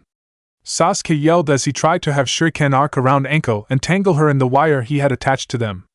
Anko waited half a heartbeat before she jumped and avoided the wire. When she landed behind Sasuke, her smile had lost some of its edge and she nodded in respect. Good. Before she sprinted at the Uchiha and began attacking him in close range, which Sasuke countered to best of his abilities. At best, he landed a few glancing blows on her and avoided a good chunks of her more powerful packing blows. At worst, he was doing death by 1,000 cuts against her, and he was doing nearly enough effective blows for it to be viable. He was straining to block when he failed to avoid the power-packed blows, and he was being toyed with, but it was tiring him out. Anko taunted cruelly with a low blow to get him to drop his guard. Come on, I expected some real shit from an Uchiha. If this is what they were all about, then maybe the invasion was a blessing in disguise. Sasuke went wide-eyed before his Sharingan, 2 tomos activated. I'll make you eat those words. Anko's smile got wider. Prove it, bitch. While Sasuke was being singled out by Anko, Hinata had recovered from getting the wind knocked out of her with Naruto nearby to make sure that none of the clones attempted to kick her while she was still down. You alright now, Hinata? Naruto asked. Why yes. Thank you, Naruto-kun. Hinata replied with reluctance, and with her stutter becoming a little worse than usual. Naruto picked up on it and figured out the cause. Don't let Anko-sensei get to you. She's trying some of that psychology shit to get in your head and play games with it. Hinata sniffled slightly. I realize that. D doesn't mean that there isn't some truth to what she said. Naruto swallowed slightly. Yeah, I know. I may be a little quick to help you, and so is Sasuke, but we both let you fight on your own when we believe it is yours to fight, or if you have it covered. And sometimes it isn't bad to rely on help to move forward. Hell, I wouldn't be half as far as I am now without help from you and Sasuke and everyone else. We shouldn't be ashamed that we got help, just learn to grow from it. Which you know how to. Hinata's somewhat sad expression shifted to a pleasant smile. Thank you? Thank you for believing in me. Naruto just smiled back. We've always been friends. I've got your back. Always. Hinata hugged him briefly before stepping back with her face glowing light crimson for a moment before settling to slightly red blush on her cheeks that refused to settle. I know. Naruto's own eyes were wide and his cheeks were burning, but before he could say anything, a shout of exertion from Sasuke brought them back to reality. He needs help, Naruto declared while Hinata nodded nervously. Right. What the hell was I thinking doing that? I can't believe I'm still conscious right now after I did that, but why did I do that?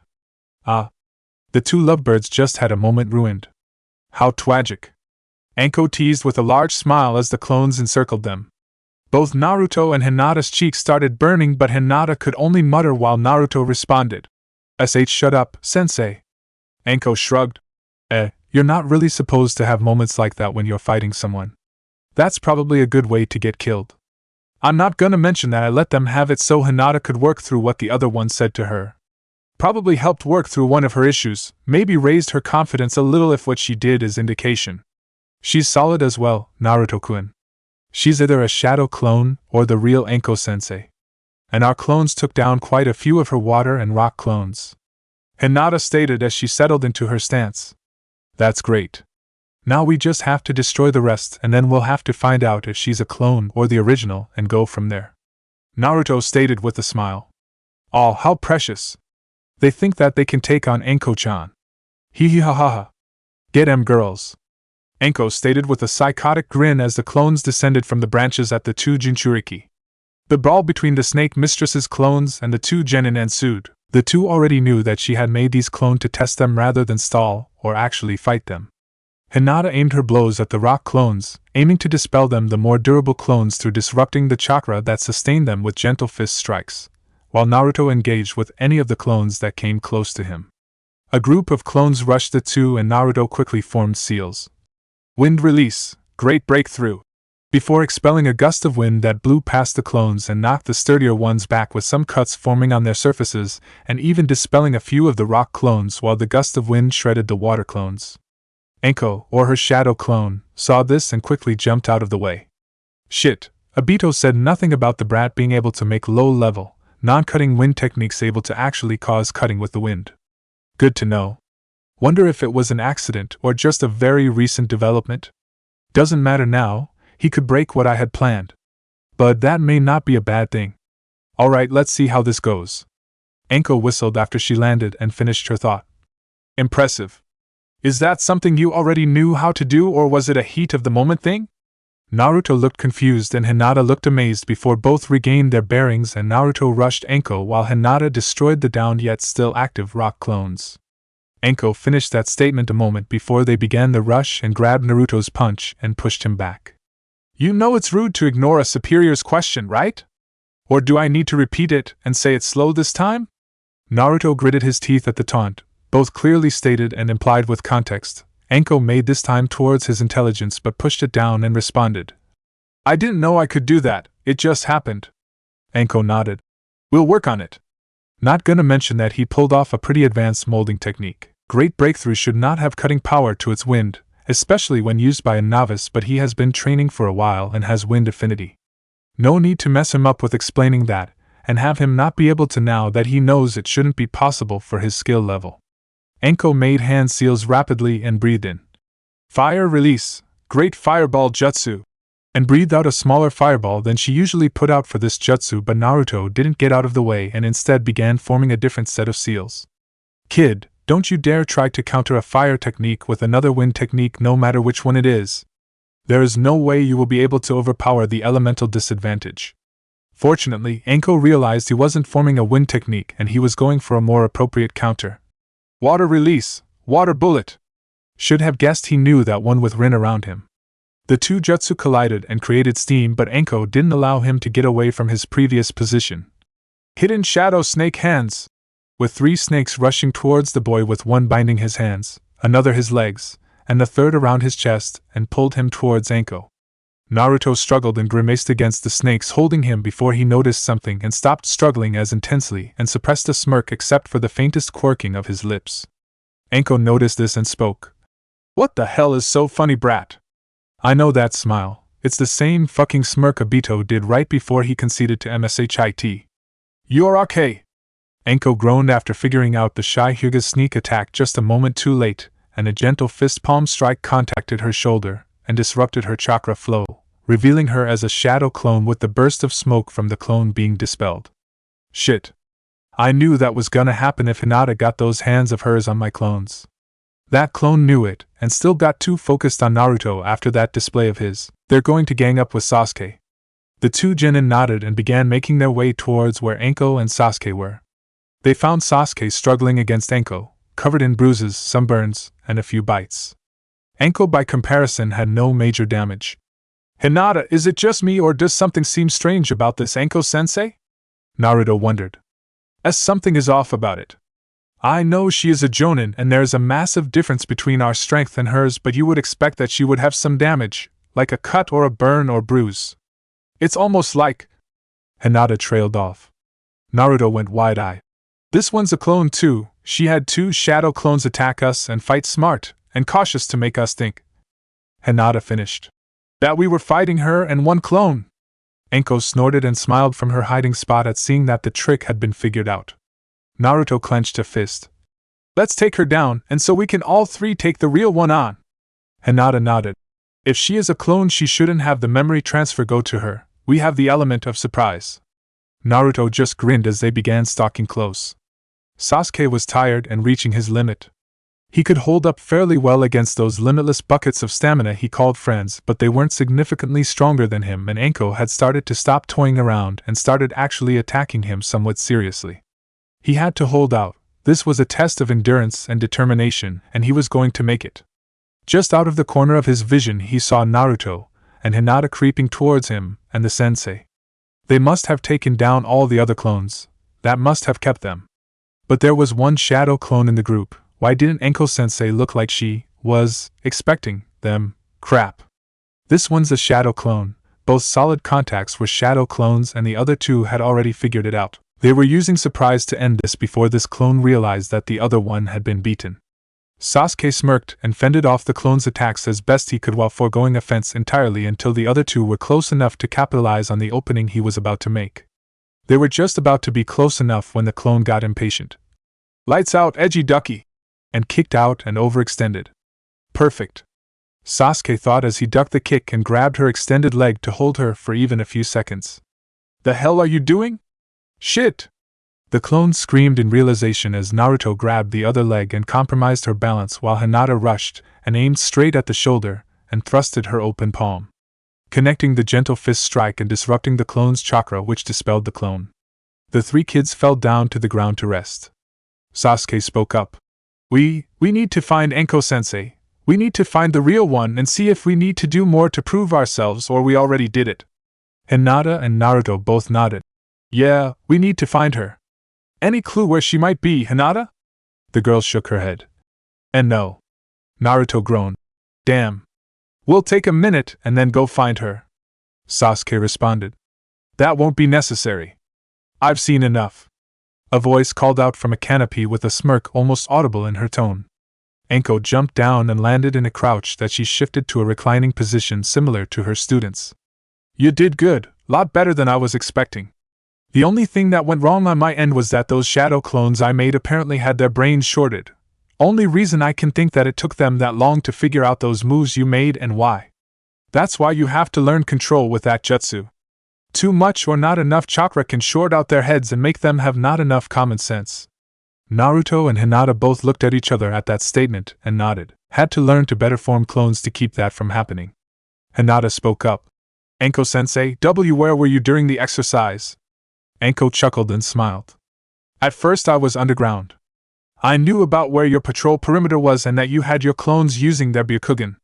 I noticed that you weren't looking at the canopy good but were watching under the ground with how my rock clones probed under you while some water clones probed the canopy. Once the clones had started dispelling themselves to warn you and started fighting some of my other clones, I slipped onto the canopy and got into a nice good seat and watched everything. Hinata wanted to slap herself for the rookie mistake. Enko kept talking. Don't blame yourself, at least not entirely. Everything I threw at you plus the forest animals all conditioned you to look underground, in the water, ground level, and in lower trees for those damn leeches. Yeah, you fell for tunnel visioning, but not every opponent you fight is going to be able to or even think to probe like that. That being said, we'll make sure you won't start a bad habit. Understood? Hinata nodded with eyes hard with determination. Enko looked at Naruto. You didn't do too bad either. You didn't attack many of the rock clones when I had the ones that survived swarm you too, leaving most of them to Hinata. You mostly attacked water clones and some rock clones. How? Naruto shrugged and smiled. Rin uses water clones a lot. I guess I learned how to tell water clones from other types. Enko's smile left for a moment and hummed in approval. That's a good skill to have. Better if we can get you where you can determine any type of clone's nature like that. I'll see about improving that. Your style kept my shadow clones guessing what you were about to do. Other than that. Not bad. Not bad at all. Enko turned to Sasuke. That was some good taijutsu you used to fight the clone and some impressive ninjutsu you threw around once the other two got separated from you. At least for a fresh gen in your age. Need to work on that actual stamina. You started tiring out way too easily considering how light I had that clone go. Sasuke huffed but nodded. Enko stopped focusing on an individual and focused on the group. There was plenty of room for improvement for each of you. Some things that need to be refined and some things that need to be taught to get you there. The only real blanket complaint I have is that you guys let my jabs get to you way too easily. In a real fight, the right opponent could take even the slightest openings those made and tear you apart with them, both physically and emotionally. Enko paused and saw the looks of determination burning in each one of the genin's eyes. And I'll make sure you surpass those failings. Congratulations. You passed. Team 7 is officially formed with my approval. The three expressed excitement in their own ways. Naruto's loud cheering, Hinata's excited smile, and Sasuke's smirk. Enko laughed. Why? Settle down a little. We'll start training tomorrow. I ended up letting the test go a little late. Go home, eat, get rest, and be here ready to roll at 7 tomorrow morning. We have the tradition to do before our first official training session as Team 7 and I want to make sure we avoid something, if we have time for a mission. Enko said ominously with a little fear evident in her voice. Naruto smiled. You mean Tora? I remember Obito complaining about it. Enko nodded with tears on her cheeks. I hate that goddamn cat so much. I swear it cannot be a normal cat. It's been alive too long and is way too slippery. It has to be from the Cat Ninja clan or something. I know it but I just can't prove it. The three sweat dropped at the sensei's antics. Enko stopped crying and sighed. Well, if we get stuck with it, we'll make the best of it, I suppose. Teams assigned to it get paid more than the usual D-rank pay due to how bad it can be. Still sucks because that bitch bites and scratches like it's demon-possessed or something. The three genin started looking nervously at each other. It couldn't be that bad, right? Oh, you sweet summer children, what do you know of winter and the cold and fear? Anko's demeanor went from somber back to chipper. WLP. I have to go make my report to the Hokage. I'll see you guys tomorrow. Anko made a hand seal and vanished in a swirl of leaves. The three genin stared for a moment before Naruto spoke. What is wrong with her? Sasuke shrugged. Don't know. I have heard about that cat from some others. Her hatred of it is a shared sentiment with a lot of other ninja here. Hinata nodded. As some of my cousins who have become genin recently also complained about Tora. Naruto got up before responding. And Obito and his students complained about the cat back when they were starting out. I'm starting to have a bad feeling about this. The other two agreed with the sentiment before getting off the ground and beginning to leave the training ground and head their separate ways.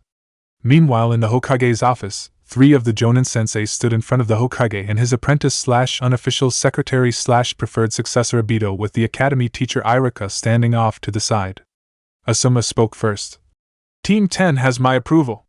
There are some issues individually, but the kids have some friendship with each other already formed, which helped slide into a relatively smooth dynamic for a fresh genin team with a formation built around that dynamic. Hiruzen nodded while Irika spoke. I'm curious, what did you use for the test? Asuma laughed. Spared with me. Made it clear that just attacking me one at the time wasn't going to work. They had to adapt and work together and coordinate. The room laughed slightly before the meeting continued. Kurenai spoke next. Teammate has my approval. I still continue my protest and accusation, but I will admit there is potential here and I want to see it through. Work is needed and I will put it in as long as they are willing to as well. Irika spoke again. That team had me concerned a bit. I hope you can handle it. Kurenai sighed at that. It was challenging, but I think I can do the job. Sounding just a bit mopey. Anko spoke last out of the group. Team 7 has my approval. They need work that most teams I've seen or heard about need, but they definitely lack some of the worst rookie traits. I'm all in. Irika smiled. I'm glad. I thought that team was imbalanced with too many heavy hitters, but I'm glad that it worked out. Hiruzen nodded. I concur, Irika. This is excellent. That's good to hear. Now we just need Kagome's report, and then I can call it an evening. You three are dismissed. Asuma and Kurenai nodded and left the room while Anko stayed behind. Hiruzen looked at her inquisitively. Is something wrong? Anko shook her head. No, not really. I just need to ask Obito something while I have him here.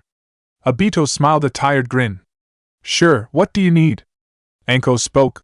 Did you ever teach Naruto how to mold wind chakra so that low-level techniques could cut and shred? Obito looked surprised. No, I didn't. Why? Anko answered. Because he pulled that against clones I threw at him during the test. Obito's confusion grew. I never taught him that molding trick for wind, and he didn't pull it off in the session we had a few days ago. Anko's eyes closed in realization. He doesn't know he just pulled off an advanced wind technique trick. For now, don't tell him, then I'll get him to show me what he's doing, iron it out, and once he has it down fully, then I'll tell him. Oh, and before I forget, Hinata was still attempting to learn medical jutsu. She was working on dead fish during the survival test I had them do before I had them fight a bunch of clones. Obito nodded. Right. I remember her mentioning about wanting a way to help people beyond hurting others. I'm glad she's still trying. I bet Rin would be thrilled to hear it. That is if she doesn't already know. Anko went to leave when the door opened and Kagome limped in with some good bruises visible and the biggest smile Anko had ever seen on the relatively stoic Taki refugee's face. One that Anko knew, pride in her students. Obito whistled. Damn. You look like a stamp ran over you. Kagome snorted slightly in such a way that it sounded either like a sigh or just a slightly sharp breath. I feel like it. Fuchan and the others exceeded my expectations. I got this beating from just how much they exceed what I expected based on the information I gathered. I'm proud of them. They have my approval. Hiruzen chuckled. Well, that wraps up this night nicely. I believe you might need some medical attention. We have a medic just down the hall. You're dismissed. Kagome bowed her head. Thank you. Before limping out to get fixed up. Anko blinked and shrugged before walking out into the waiting room to see a certain silver-haired jonin sitting down and looking not too hot. Kakashi? What are you doing here? Kakashi looked over at her. Oh, hey Anko. I was here when you got here. I just got back from a mission, but I feel like I'm about to faint. I might need to go see the medic as well. Anko nodded slowly. I can tell. What happened? Kakashi sighed. Bandit problem that turned out to be a new Jashinist sect. You know, we're having so many bandit tribes and clans form and end up gaining chakra molding capabilities that it's starting to hide other problems like Jihinists. Anyways, I killed all of them, but they had some kind of dead man summoning setup. Had to kill those things they summoned. I can't remember the last time I ate. Oh, that's what it is. Anko grumbled. I figured. I'm making sure you get something decent. No instant ramen cups or half-expired leftovers. I know a place that's open this late. Most of the food sucks, but they have a decent katsudon. We're going there. I need something to eat as well. Don't you dare try to argue your way out of this, dog boy. I will wrap you up with a snake and spoon feed you through a fucking hole in that mask if I have to. Kakashi went wide-eyed at the aura Anko was projecting and sighed. Fine. I'm too hungry right now to argue. Plus katsudon is sounding pretty good right now. Anko's bright and somewhat teasing smile came out. Good. It's a date. Kakashi looked at her flatly. No, it's not. Anko's smile never faltered. Let's see how long you can deny it. And the two left with food as their goal. Location unknown. Nanisher growled as he finished venting his anger, and his servants began to clean the mess. Of course this would happen. When I find a way to accomplish my goals faster and easier, those contemptible dogs have to stand in my way and fight against my destiny coming to fruition, was the thoughts that ran through his head as he sat with one of his servants standing guard behind him. Nanisher made no action to signal to other servants that he wanted the prisoner brought to him, but they did now. Pain had promised to give him what he was owed, but Nanisher had no illusion that by the time Pain delivered it, Nanisher would have no chance to defeat Pain. Pain had far more combat experience, even if he was a corrupt and foolish human. He believed that peace was possible for humanity. He was wrong. Violence had become part of their DNA, and the only way to fix the world was to wipe mankind away, or at least the majority, and then rule them with an iron fist to re-educate them. Though Nanisher had to admit, had Pain managed to recruit him before Zetsu, maybe the Rinnegan bearer might have been able to truly earn Nanashi's loyalty. Nanisher pushed that thought aside as the prisoner, an older man with no eyes, was dragged into the room. I must say, Momotaro, nothing you and your ilk have done to my family has irked me as much as what you did.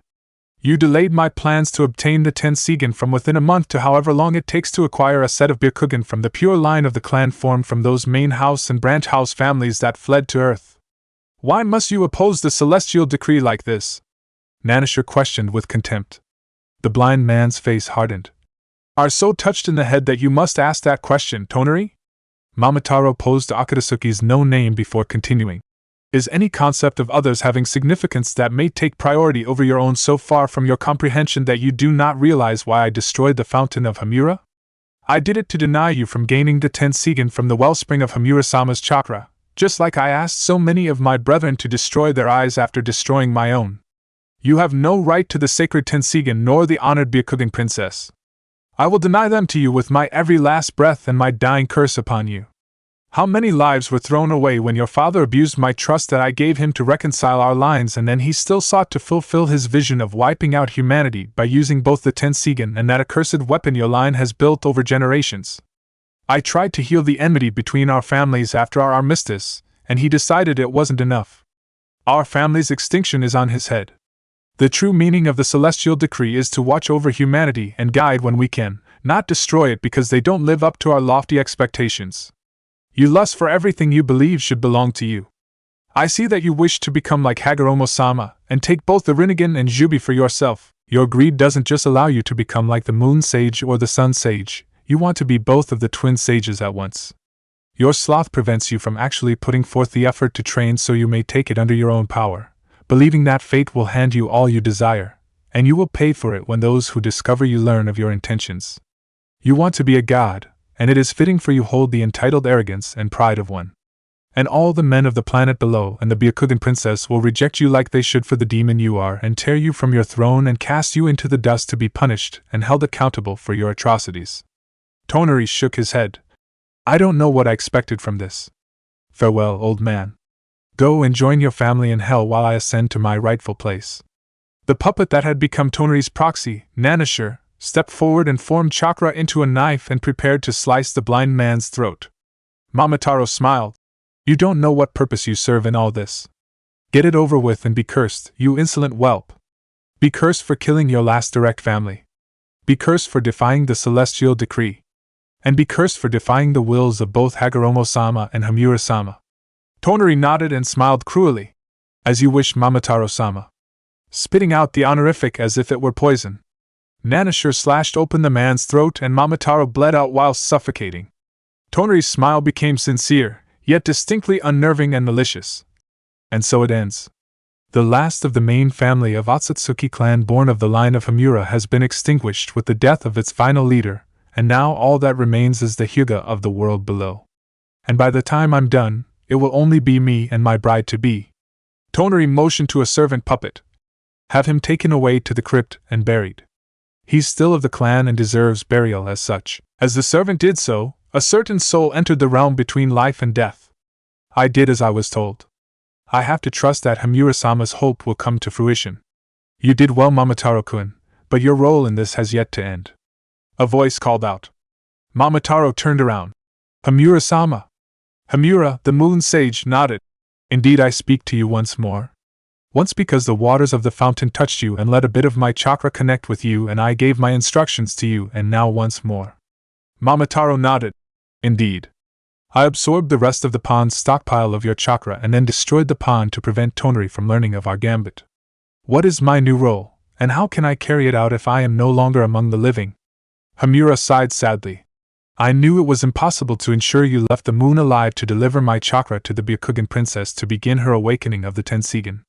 Your connection to life would see your chakra detectable to Tonari, and thus your journey to the world below would be noticed. Even with my plan in play, I don't know if Tonari could still find you, which is why we must take the long route so as to ensure he does not discover our play. My chakra is yin-yang release. A slow burn will preserve your connection to life while you wait.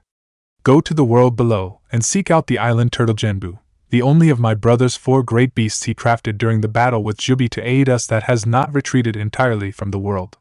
The final secret the universe has shown me is that the Byakugan princess will make her way there in the name of seeking the knowledge sequestered away there by my brother. Find it, and then hide yourself away until she draws close, and deliver whatever remains of my chakra to her. Even if only a small spark of it remain, that spark shall ignite the fire that will see this evil burn down.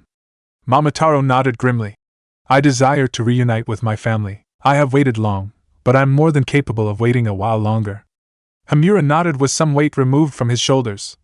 Good. Now return and go forth. With that, Momotaro returned to the living and dug his way out of his grave before using what little chakra he could spare to hide all trace of his continued existence from Tonari's eyes. One final task before he could join his family. Chapter 13, D-Rank. Amigakure. Day following team formations, Conan looked on seemingly dispassionately as Suzume did her work on Nagato's body. Anyone who truly knew her would know just how much she was hurting watching this. A reminder of how her being captured led to one friend killing himself to save her, another summoning a monster now known as the Geto Mazo to fight his way out of a death trap and attempt to kill Hanzo and becoming crippled for it, and then finally getting wrapped up in Tobi and Zetsu's plan. She still hated herself for what happened, but she had become too numb to truly care. Just over 15 years of being crippled and unable to move under his own power had done plenty of damage to the Rinnegan bearer's body. That made Conan twinge a bit. Nagato had been paralyzed when he was 16. Almost half his life was spent in this sorry state. Nagato had never had the most full appearance before Yahiko's death, or even back when they were kids, but compared to what he looked like nowadays he may as well have been, not overweight but a good deal more bulky. Suzume's work had stabilized the Uzumaki's body to the point where he was no longer becoming even more emaciated. He looked skeletally thin with almost no fat or muscles under his skin, but the worst possible extent had been avoided before Nagato spiraled into it. He was starting to gain some weight back, but in extremely small increments, and never enough to fully alleviate the paper angel's worries. If only he was allowed to use the Naraka path to heal himself. But what bothered Conan the most was Nagato's attitude towards Hanzo ever since killing him. He seemed perpetually torn between hating him for what he had become and caused to happen and respecting and possibly even admiring the man Hanzo had once been.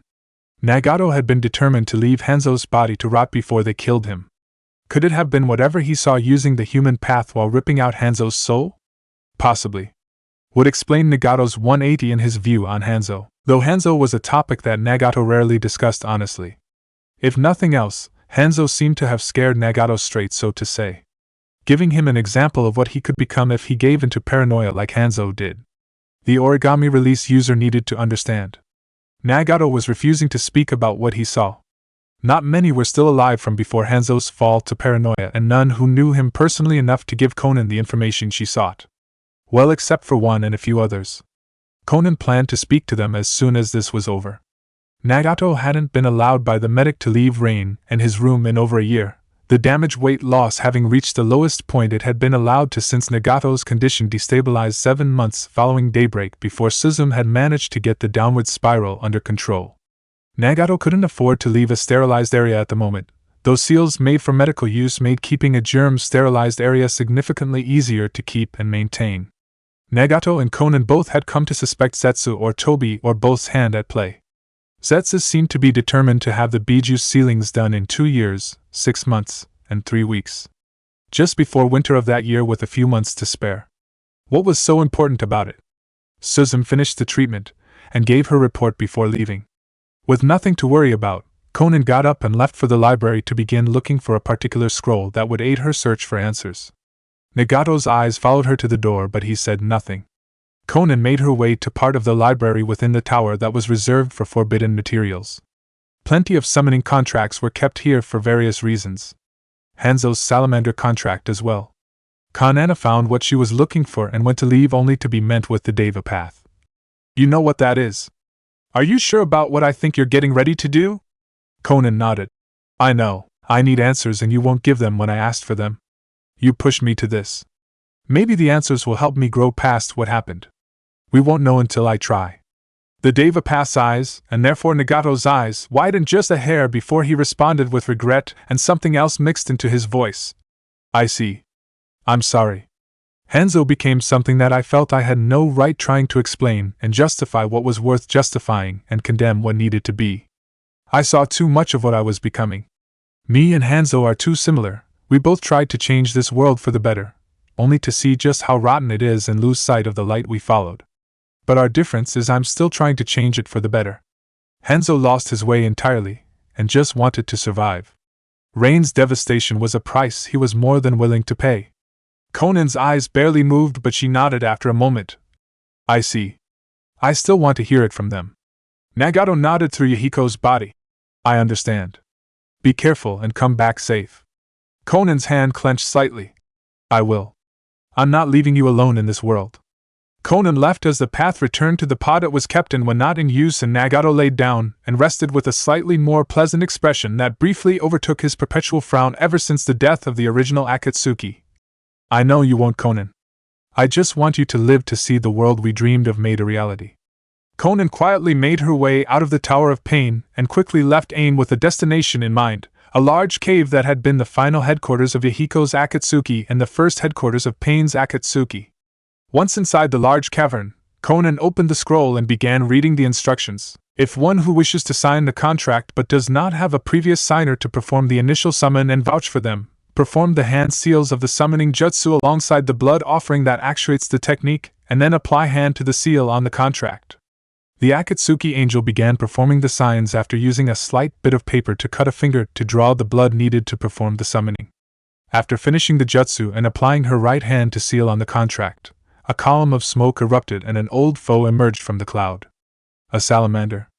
Conan betrayed no fear but a small dry swallow after the creature's eyes focused and narrowed on her before it spoke as quietly and eerily calm as a graveyard.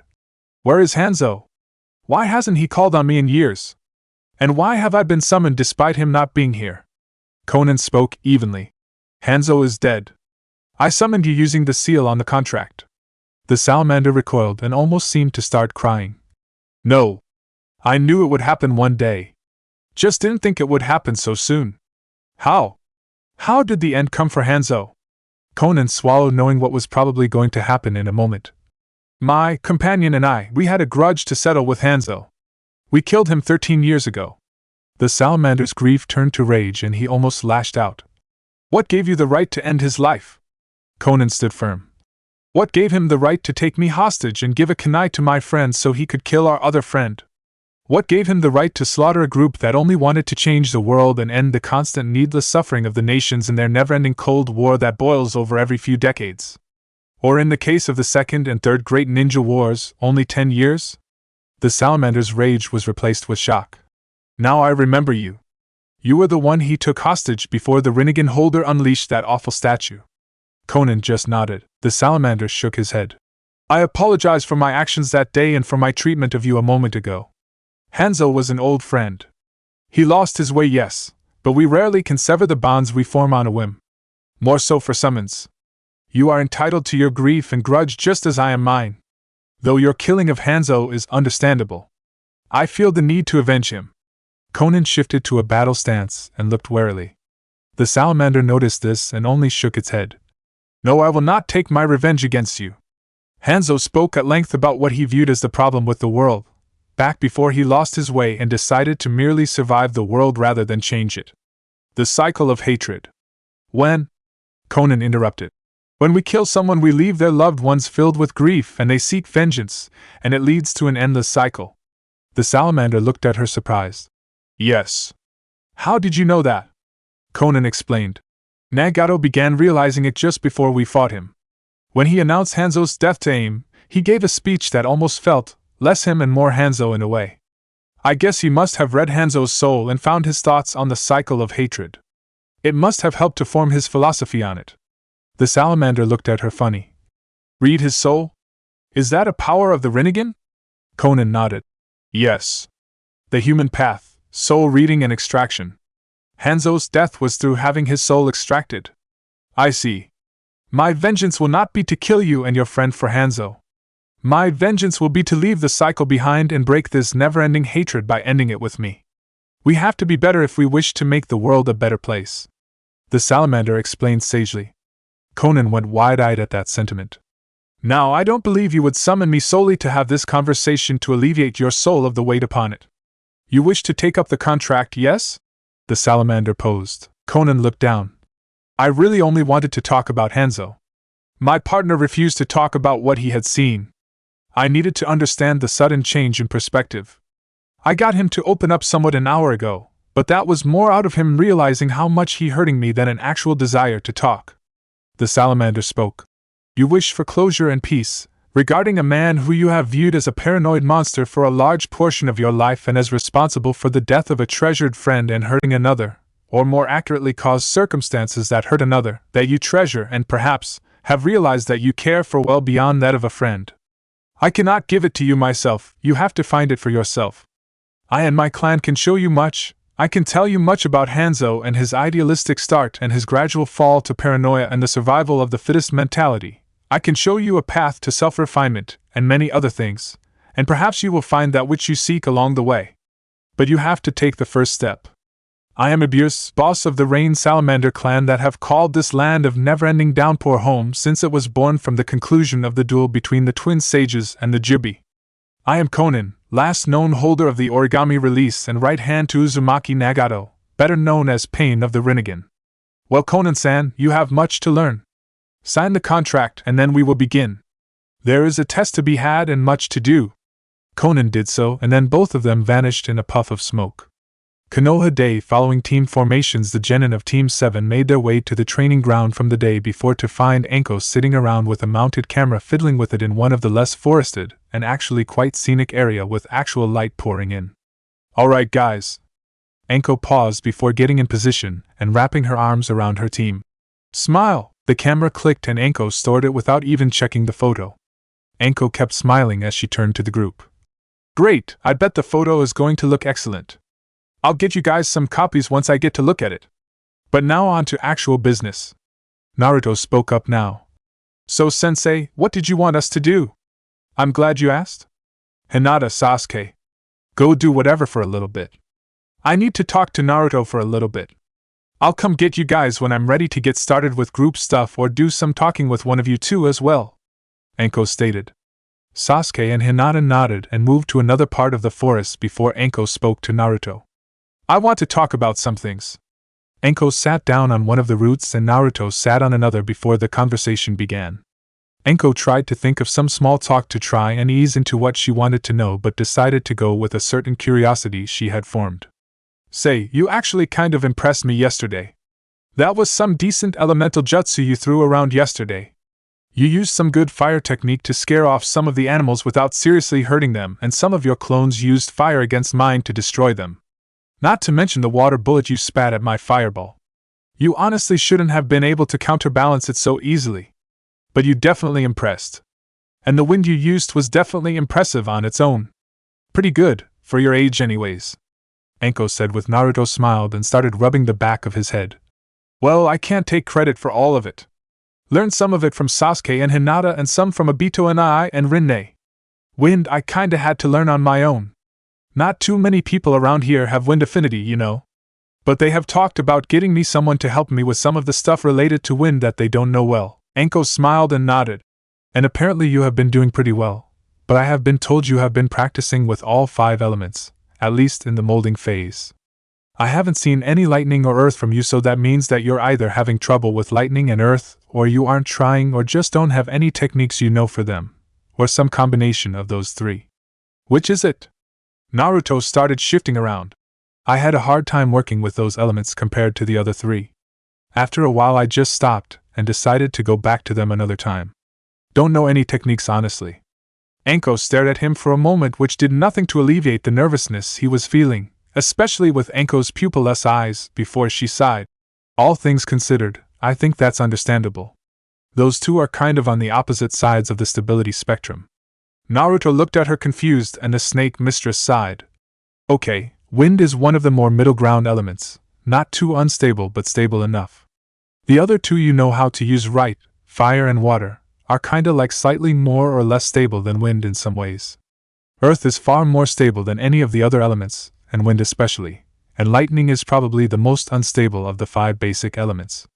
Your problem is most likely that you're being forced to mold your chakra to stability extremes that are opposite of your affinity. Does that make sense? Anko explained and questioned with a held breath. Naruto nodded and Anko slowly released that breath before continuing. I can help with earth. You're going to have to find help from someone else for lightning. I know one lightning jutsu, but it's a snake jutsu, and I doubt they would be happy about it being taught to someone who's not part of their clan, even if the rift between the toads and snakes has healed a lot. That's beside the point, we'll be working with that later. Does Sasuke know about Kyuubi? Anko questioned with a suddenness that took the boy a few seconds to process. Naruto's eyes went wide with surprise at the question. How do you know about that? Anko shook her head and then responded. I was told about it. Kid, you better learn when to shut up and think about a question before running your mouth, especially a loaded one. That could be used to gather information before whoever you're dealing with retreats and starts preparing for a second encounter with a better plan in place.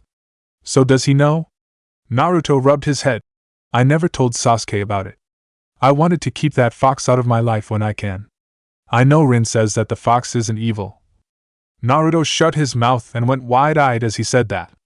Anko chuckled. Well, I need to teach you how to not babble off secrets so easily. I already know about her and Sanbai. Continue. Naruto nodded. Supposedly the fox isn't evil, but just so angry and hateful that it doesn't care about other lives. Anko thought about it. I guess that makes sense. I could see some people being like that if they let grudges and hate get to them and twist them. But you're going to have to tell Sasuke eventually if you 3 are planning on sticking together long term. Most teams have 2 stick together, but it's kind of rare to see all 3 stick together long past being genin. Naruto sighed. Alright, I'll try. Anko smiled and looked the kid straight in the eye. Hey kid, I want you to know something. Naruto looked somewhat confused but asked. Know what? Anko's smile faded slightly and she continued. I may insult, taunt, be harsh with you guys and a lot of other stuff, but I want you to know that no matter what, I'm always in your corner cheering you on. I believe in all 3 of you, that all 3 of you are capable of something great.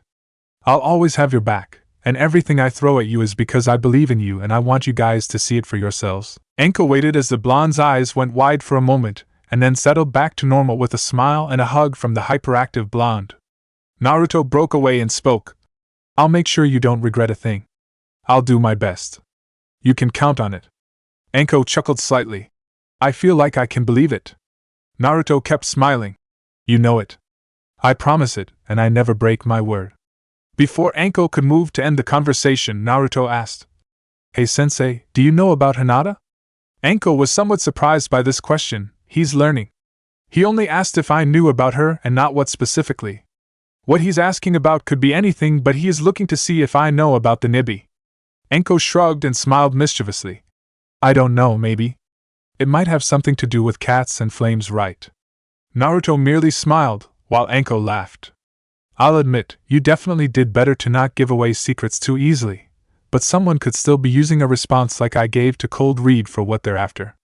Still got a long way to go. Naruto groaned in defeat. Anko giggled. Come on, Blondie, time to go get the others. Naruto nodded and followed her to the clearing where the other two were. Sasuke was running through katas and Hinata was away from him, still trying to get the fish to not explode. Anko rubbed her head. Gee, Hinata's really trying to learn how to do medic stuff, huh? Naruto nodded. She puts her mind to stuff and rarely backs down from it. Anko smirked wickedly. She does, huh? Sounds like you admire that. Naruto smiled. Yeah. Wait, no. Naruto immediately exclaimed after realizing what Anko said. The Jonin giggling at the expression and blush on his face. Looks like Hinata doesn't have much to worry about. He's into her big time, just hasn't stopped and realized it yet, or he's the kind who is either worried about screwing things up with her and messing up their friendship, and or thinks something's wrong with him for thinking about her that way. He's 13. He's going through that mess and it's a nightmare for everyone. Anko thought once she stopped laughing. You too! Get over here! Time to get to work! The Hyuga and the Uchiha complied and ended their time-killing activities and regrouped with Anko and Naruto. Anko started. We're going to be training in usually the same overall way most days. Physical conditioning, chakra molding and jutsu training, and finally sparring. For the conditioning, we'll start with a warm-up, then move into an hour of whatever I feel like, then you can rest for a little bit before I start teaching you techniques or helping refine other things I feel like. Don't you dare try to order me around on that shit. I will make sure you go through torture till I think you've learned the lesson. Then we'll spar and try to put those lessons to work in a practical and controlled way. When we get actual combat possible missions, if I say don't use something I taught you yet, listen. Understood? Yes, sensei. The three answered. Anko nodded. Good, now get to warming up. We start the real training in a little bit. Wouldn't want to pull muscle or anything now, would we? The genin silently went to work warming up. 15 minutes of exercises to loosen up before Anko threw a kunai. Had to be intentionally poor aiming with how bad it missed. Explosions, kunai, and one summoned snake chased the genin while Anko laughed and giggled maliciously. Maybe go easy on them after today. Don't want to break them. By the end of the gauntlet Anko had thrown their way, all three were covered in mild cuts, bruises, and burns. Though none were worse for wear. They could still stand and glare at her. Means that the snake lost their bet. He was confident they wouldn't be able to stand after the mess she threw at them, the snake included. Anko spoke. All right. Decent job. Take a few. Hey Hinata, mind talking with me for a minute? The shy girl nodded and walked over to the Jonin, barely winded compared to the Uchiha who was on the ground trying to get air. Anko motioned to a spot and Hinata sat down and waited. Hinata's overall demeanor had improved. Too much to just be from the confidence boost from yesterday. Probably was something at home. It wasn't Anko's business unless Hinata volunteered it. Anko decided to start small work up to things like the Nibi. That was some good reflexes out there. Almost had me thinking you were seeing the future. Hinata blushed at the praise. I was just doing my best. But she's still stuttering with me. Great. Anko thought with a sigh. That's good, it's all I can ask you to do. So you're trying to be a medic, eh? Hinata nodded. Why yes, sensei. Combat medic. Anko rose an eyebrow. That's what I meant, unless you're making a distinction. Are you? Hinata looked off to the side and nodded. A medic like everyone thinks of heals until the patient is completely healed and then moves on to the next, avoiding combat. A combat medic heals until the patient is out of harm's way. Anko stared and figured out the meaning. You can't think that way. Hinata looked at Anko, who continued her comment. You can't talk down about what you're ultimately capable of because you're having trouble right now. That line of thinking will trap you and drag you down. I can't make you stop doing that, but I can ask you to try and stop doing it. Will you? Hinata started twiddling her hands and mumbled. I'll try. Anko smiled. Good. Though I have to ask, you talking down on yourself wouldn't happen to have anything to do with the Nibi, would it? Hinata's eyes widened. How? Anko held up a hand. I was told when I was made your sensei before I met you three. Naruto knows I know already, and told me that Sasuke doesn't know. Though he never told me about why you never told him. Hinata spoke. It was because of all the stories we heard about Jinchuriki in other villages, and then hearing Fusan's personal experience with the treatment. Good to know. I hope the kid didn't bottle it up or do something stupid because of it. Oh, who am I kidding? She totally did. Anko thought. I think I understand. I asked Naruto to do this, and I'm going to ask you to do this as well. Consider telling him. Hinata thought for a moment before answering. If Naruto-kun decides to tell Sasuke, then I will as well. Anko blinked at the clarity the Hyuga said that sentence with compared to her usual stuttering and stammering. But one thing did catch her notice. You didn't give a Sasuke an honorific. Everyone I've heard you speak with, you've given an honorific to, even if you weren't speaking to or around them. Especially Naruto. Hinata lost that bit of steel that had shone through and spoke. Sasuke asked me to stop giving him an honorific. He said he didn't want it, and that I shouldn't waste time and energy like that. It was a bit hard at first, but over time I was able to honor his request. Anko nodded. Okay, just was curious, didn't need a life story. Usually people refer to someone by their given name with an honorific unless they hold a rather intimate relationship, or just don't care about formality with everyone. You are so formal with everything that it confused me. Guess I wasn't really paying attention to how you referred to Duckbutt. So he's just a friend? Hinata nodded. Anko started smiling viciously after seeing that Hinata walked right into the setup. So what does that make Naruto to you? Anko asked, with Hinata's reaction being the predictable blush and the stammer getting worse. He's, and Naruto-kun is. She couldn't keep her thoughts straight. Anko pounced. He's a friend and you're his, but you would like him to be more, oh so much more, and hope he would come to see you the same way, wouldn't you? Hinata's blush magnified and spread over her face, and Anko feared the Hyuga would pass out for a moment before Hinata answered. I do. I really do. More than anything.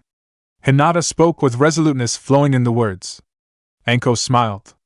She needed to see if Hinata's feelings were a crush or the beginning of something far more. If nothing else, then to have something to tease her with. She must have already confronted her feelings. Decided that they were a whole lot more than just a fucking crush that would go away with age. Alright. Try to work on telling him when you can. Hinata's blush got darker, but she just nodded. Anko waited for a while before she moved into the last thing she wanted to talk about. Remember what I said to you yesterday? About being a paper tiger? Hinata nodded somewhat sadly. I remember. Anko continued. I'm sorry if I heard you saying that. Hinata shook her head. It's fine. And nothing I didn't already know about myself. Anko scowled. What did I tell you earlier about downplaying yourself? You wouldn't have been able to stand up to me anyways. I'm a fucking jonin, you're a fresh genin. It was so lopsided that only some bullshit power-up could have given you three the edge you needed to take out my shadow clones easily in a straight fight. So stop treating yourself like shit for doing your best. You did fine. Anko was determined to learn from Orochimaru's example, use and improve upon what he did right with training her team back in the day, and avoid all of his mistakes, unintentional or otherwise. Be there and actually support them when they needed it, and not need to wait until their sensei betrayed them and left them for dead to get the help they needed, and that meant making sure that they knew she was behind them, cheering them on. The only reason I said those things was to get under your skin and show you how a proper ninja can take advantage of such knowledge if possessed. I meant no harm to you. Know that I will always be in your corner cheering you on till the end of days. I see that you can reach for the stars and actually grab a hold of them, each of you can in your own ways, and I intend to help you three achieve it however I can. That's my promise of a lifetime. You got it?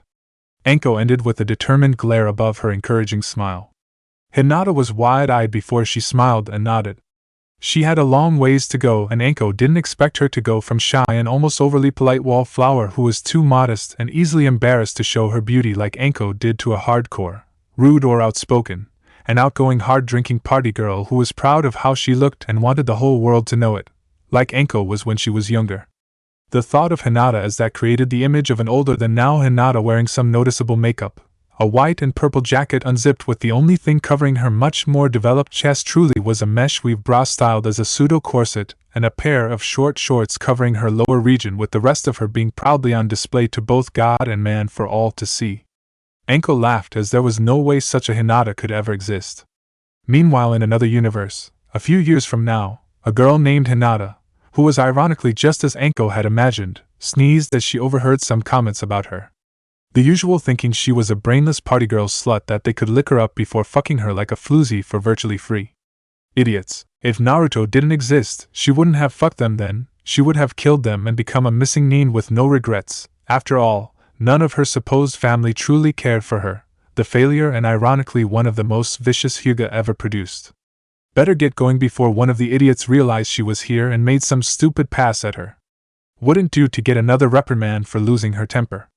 Back to Anko, who laughed somewhat nervously at the thought of what could cause Hinata to go down that path. She couldn't quite think of circumstances, but she could definitely see abuse and neglect building and causing something upstairs to go snap. Anko led the girl back to the others and called the break over and began speaking. Alright, so we probably are going to skip on sparring today, but we are definitely going to do some chakra training. Do you guys know tree walking? Why yes. Definitely. The three responded with affirmation in their own ways. Anko shrugged. Alright, what about water walking? That provoked similar responses which Anko was unsurprised about. I would have you demonstrate to be certain and add a new element to the exercise for you guys to improve with, but there's no really good and deep parts to the swamp around here. We would have to go way too deep where the really nasty stuff lurk, and I'm not sure you're ready for it. I'm assuming the three of you also at least are familiar with the leaf balancing exercise for tree walking. We could do literal tree walking, or standing and holding position upside down on a tree branch, but I prefer to do that at the start of a day. Shit. Should have planned this better. The three genin sweat dropped at Anko's self-reprimanding, only to be caught off guard when she swung from disappointed in herself to chipper. Tell you what, we'll do some jutsu practice then go do a mission and then we'll go from there. The three nodded and got up. Anko smiled. Alright brats. It has come to my attention that you three know great fireball jutsu. To varying degrees. Do any of you know the phoenix flower jutsu? The three gave responses, but Anko held up her hands, one at a time. Blondie. Then White Eyes. And lastly, the Ducky. Naruto scowled somewhat at the nickname but said what he needed. No, I don't. Hinata followed. I know the seals B, but I'm having trouble getting it right. Sasuke ended. I'm in same boat as Hinata. Know the seals, having trouble getting it to work right. Anko picked up. Well, your problem might be that you're trying to execute great fireball based on muscle memory in a way, and it's screwing you up. I'm guessing you copied the hand seals with those eyes of yours, right, Sasuke? Sasuke sighed. Yeah, showed me just how much further my eyes have to go. The tomos act as a measure to determine how matured the Sharingan is. Some believe that they indicate how much of the Sharingan's capabilities one can access with the third meaning full access, but the truth is that any amount of tomos can access any of the dojutsu's capability. Each additional tomo on a Sharingan means easier access to the higher abilities. A 1 or 2 tomo Sharingan can access the jutsu copying that is associated with the 3 tomo, but have a far harder time with it. 3 tomo can analyze a jutsu seals and make it so that the Sharingan user can instantly use that jutsu and throw it back at their opponent with the exact same skill level. 1 or 2 tomo can copy jutsu signs, but it is far more involved than just copying. It also involves actually growing to understand how to use it. I know the seals, but I have to learn how to use it, and other tertiary steps involved in using it on my own. Anko shrugged. Fair enough. Here's what we are going to do. Demonstrate that you have mastery over great fireball jutsu, then I'll teach Phoenix Flower. The kids nodded and demonstrated appropriate mastery for being little shits their age. According to the Jonin, she kept her word and began instructing how to use the next step up. An hour after, the genin had managed to use the jutsu successfully, but not correctly. Anko noticed that it was still a few hours before lunch. How about we go get a D rank and get it over to kill time before lunch? More of a suggestion than a question, and it earned groans from all three genin, but none of them argued. Enko tried to keep a brave face as they walked to the mission desk, silently begging every god she could think of, just short of the gods of some doomsday cults, that she wouldn't get Tora. Ah, Team 7. Here you go. The Chunin, which Enko knew wasn't the usual sadist who manned the desk for genin team mission assignments, said jovially as he handed her the mission scroll. Painting fences. Fuck yes. Oh, thank the Kami. Fuck yeah. Fuck you, Tora. You're someone else's fucking problem today, you piece of shit. Enko screamed in relief, while her students watched her celebrated with distinct exasperation. Remote Island 1 week following Konoha team formations. Eshiro and smiled as the fight below in the Coliseum drew to a close.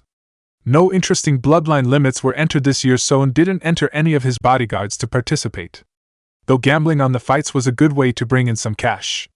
Hard to start any new business ventures with that lightning group breathing down his neck trying to kill him. If someone was looking for information on rare or exotic bloodline limits, then usually N was the man they looked up to trade intel for a price. Being one of the last remaining Chinook had its perks, and those who knew it had no desire to get on his bad side. Orochimaru learned it the hard way when he attempted to steal his body. Funny how the body falls apart when the blood gets told to stop circulating despite the heart pumping, and did worry that the snake would make an attempt at Shino, N's daughter, if Orochimaru became aware of her, but there was no evidence that she had inherited the Ketsuryugen, which was what the snake coveted from N. As long as she was smart with how she used it, then she should stay under his radar indefinitely until Orochimaru finally got put down, either by his Akatsuki employers growing tired of his extreme wild-card nature or by Konoha dealing with him for betraying them. Though recently N had been approached by Akatsuki's more reclusive member Nanisher for a contract. It would be good money, but his instincts told him that he would be betrayed when he came to exchange the objective for the payment. Besides, N had to have some morals. Yeah, he trained slave fighters, but he didn't kidnap and train sex slaves. That was a touch too immoral for him. He didn't even kidnap the bodyguards, he won them in the arena. Hell, the man liked to think that while he didn't treat them the best, he made them ready for when he no longer held them and they were out there on their own. Many had tried to hire him for similar jobs like Nanisher had tried to, especially with bloodline limit holders, and Kumo had some of its more unscrupulous members attempt to hire him to kidnap some Hyuga girls to be indoctrinated into breeders. One of the marks was the same girl Nanisher was after, and told them to get out of his sight. Besides, it was more viable to have men be used for bloodline breeding. More potential bloodline possessing children could be conceived in a very short amount of time. And smelled old-fashioned views of women being weaker, and thus easier to control than men at play with the plan. Seemed Kumo was still in denial over Yuki Hyoka the Glacier, demolishing their 30,000-man invasion army of the Land of Water single-handedly, only dying during the battle to finish off the last of remnants of the army that continued to fight, while others fled, and to protect herself from being captured in her exhausted state to be used for forced clan breeding by using a suicide technique to turn a small island chain into one giant glacier surrounded by an iceberg field that hadn't melted in the slightest since it was made towards the end of the First Great Ninja War. Legendarily, some claimed that if you managed to somehow get into the ice you would find Hyoka's body still there, looking as alive as the day the fight began without a single mark on her. The woman had been nicknamed the Glacier due to her unusually strongly built body in comparison to any Yuki in general. A clan mostly known for being fast, precise, but easy to take down if you could get a few good hits in, Hyoka took that entire fact of common knowledge and turned it on its head by monstrously strong in body and by being far tougher than most while still displaying skills that the Yuki clan was known for. She had no children, and any near relatives she had within her clan had died earlier in the war. She died as the last Yuki to exit the Warring States era into the age of the hidden villages. Kumo never truly accepted that defeat, but the loss had forced them out of the war, and had just collected his winnings and was about to leave when a voice caught him. "Excuse me, Ishiro-san," and turned around to see two shinobi standing there. A man and a woman. Neither were wearing identifying symbols, but Ishiro knew exactly who they were from looks alone. Pale skin, but not too pale to seem sickly or ethereal, dark eyes, and dark hair with some natural spiking to it. Uchihas. Both of them. Ishiro recognized one from an older bingo book entry. The kid was older now, but Ishiro still recognized his resemblance to a certain Uchiha Kunoichi he had encountered before. Memories of her Seisho Seiki technique, and what it did to men who got in her way, left him worried that the man of the duo would also possess it. No doubt he was Mikoto's son with how much he resembled her. Hashiro didn't tremble. He was completely terrified, but he somehow kept his composure. He knew both of these Uchiha by reputation, and they had a hell of one. Uchiha Itachi, better known as Itachi the Carrion Feeder, Itachi of Black Flames, and Itachi the Mind Breaker, and his partner Uchiha Izumi, better known as Izumi the Slicer, due to a strange technique she possessed at some circles that Ashiro traded info was speculated to be either similar to or based on the Kurama clan's infamous demonic reality bloodline, which she used to remove limbs and other body parts with pinpoint accuracy with little fight from her target, and could take them if they made actual physical contact with him following him activating his Ketsuryugen. But it wouldn't stop Izumi's jutsu if it was like Ashiro thought it was, or Itachi from enacting the genjutsu or using the black flames he had become infamous for. And spoke calmly. Well, these are some fine faces to see for the first time. How can this death merchant help you? Itachi spoke. We're looking for information. We have information of our own to exchange for it, but we will not give it until we wish to know. Clever. I know I can't win unless I get the opening I need, and they are not even letting me get an opportunity to pry what they know out or take him down. Ishiro thought grimly before speaking. I have a room we could use. Is that all right? Izumi nodded. Yes, lead the way, Ishiro-san. Ishiro nodded and led the Uchiha to the room he was staying in. A bodyguard with the swift bloodline was in there and motioned for him to leave for a moment. Ishiro took a seat and offered his guests seats of their own. What would you like to know? Is it true that a boy possessing a bloodline that allows limited control of the Sanbai's chakra exists? Izumi asked. Hashiro nodded. Yes, it is. Yukimaru is the kid's name. Kid activated it unintentionally in the presence of someone who had gained Sanbai chakra, and it caused the pseudo-Jinchuriki to go berserk. The boy and his mom got kicked out of the town after the incident. Heard the mom got killed in the crossfire of a skirmish of some kind, and then Yukimaru got taken in by two of the survivors who I've been eyeing up to hire, Guren and Gozu. No clue if they belong to a village or not, but they have some unique bloodlines. Guren has the crystal release bloodline selection and Gozu has the mud body bloodline, think a Hozuki, and their water body bloodline except with mud instead of water. Itachi spoke next. Crystal release? I didn't know any were left. I also didn't know it was a bloodline selection, not an element combination or some other type of bloodline limit. Hashiro nodded. Well, it's guesswork really, but Guren has been known to utilize crystal release in ways similar to the Null Man and the Fence Sitter have been and are known to use dust release. Specifically, injecting chakra to achieve an encasement effect. Mu and Inoki create three-dimensional prisons to vaporize and can petrify a target, while Guren can crystallize any form of solid matter and encase living beings in crystal prisons by a similar method. Her major strength in comparison to the second and third Setsukages is that she can crystallize at a distance without making it lethal, or making the encasement become irreversible. Izumi nodded. I believe we understand. Does she have any known associates beyond Gozu? And rubbed a hand through his hair and adjusted his glasses. Not many. She has been seen around some of the Fuma clan and has been associating as a sort of mentor for one of the younger members. Sasami, I believe the girl's name was. Itachi sucked in a breath and cursed. Damn, then it is as we feared after that letter. Hashiro raised an eyebrow. Alright, I've been nice, but I think I am owed some answers, especially what you know that I don't when it comes to Guren and the Fuma? Itachi spoke. The Fuma are located in the land of rice paddies. And nodded, wondering where this was going. Yes. Izumi spoke. You are aware of Orochimaru's Odogekure as well, correct? The Chinook nodded. Yee. Oh fuck me, please say you're kidding? Izumi shook her head while Itachi answered. We are not. Odogekure is in rice paddies. Ashiro paled slightly. Shit, Guren works for Orochimaru. She's good, damn good. I hate to be on the wrong side of her. But there have been rumors circling that some from Oto are looking to defect. Don't surprise me in the slightest. The pale bastard may have learned how to treat his lackeys better, but he's still a tough boss to work for from what I've heard. The only ones who would actually follow him out of genuine loyalty are some broken and desperate people he might have helped on a whim. Itachi continued. The other bit of information we have for you is that Kiri and Konoha are planning a joint operation to take down the organization that runs this coliseum and arrest all the patrons present. In exchange for your cooperation now and in the future, Konoha and Kiri are willing to overlook your crimes and help to set up your next venture after you dismiss the members of your bodyguard that do not desire to continue their employment to you. Ashiro took it all in and answered without hesitation. Good enough for me. Deal. The two Uchiha blinked and Izumi spoke. Pardon? Hashiro explained.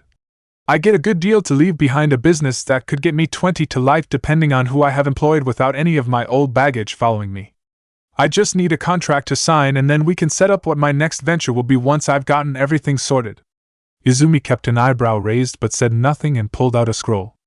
Hashiro took it and read the writing and found an agreement contract within that described a deal almost exactly how the two Uchiha presented the situation. Only detail that was not included was a dividend to be paid out of the venture's profit until a certain time to be agreed upon, and there was room for some negotiating.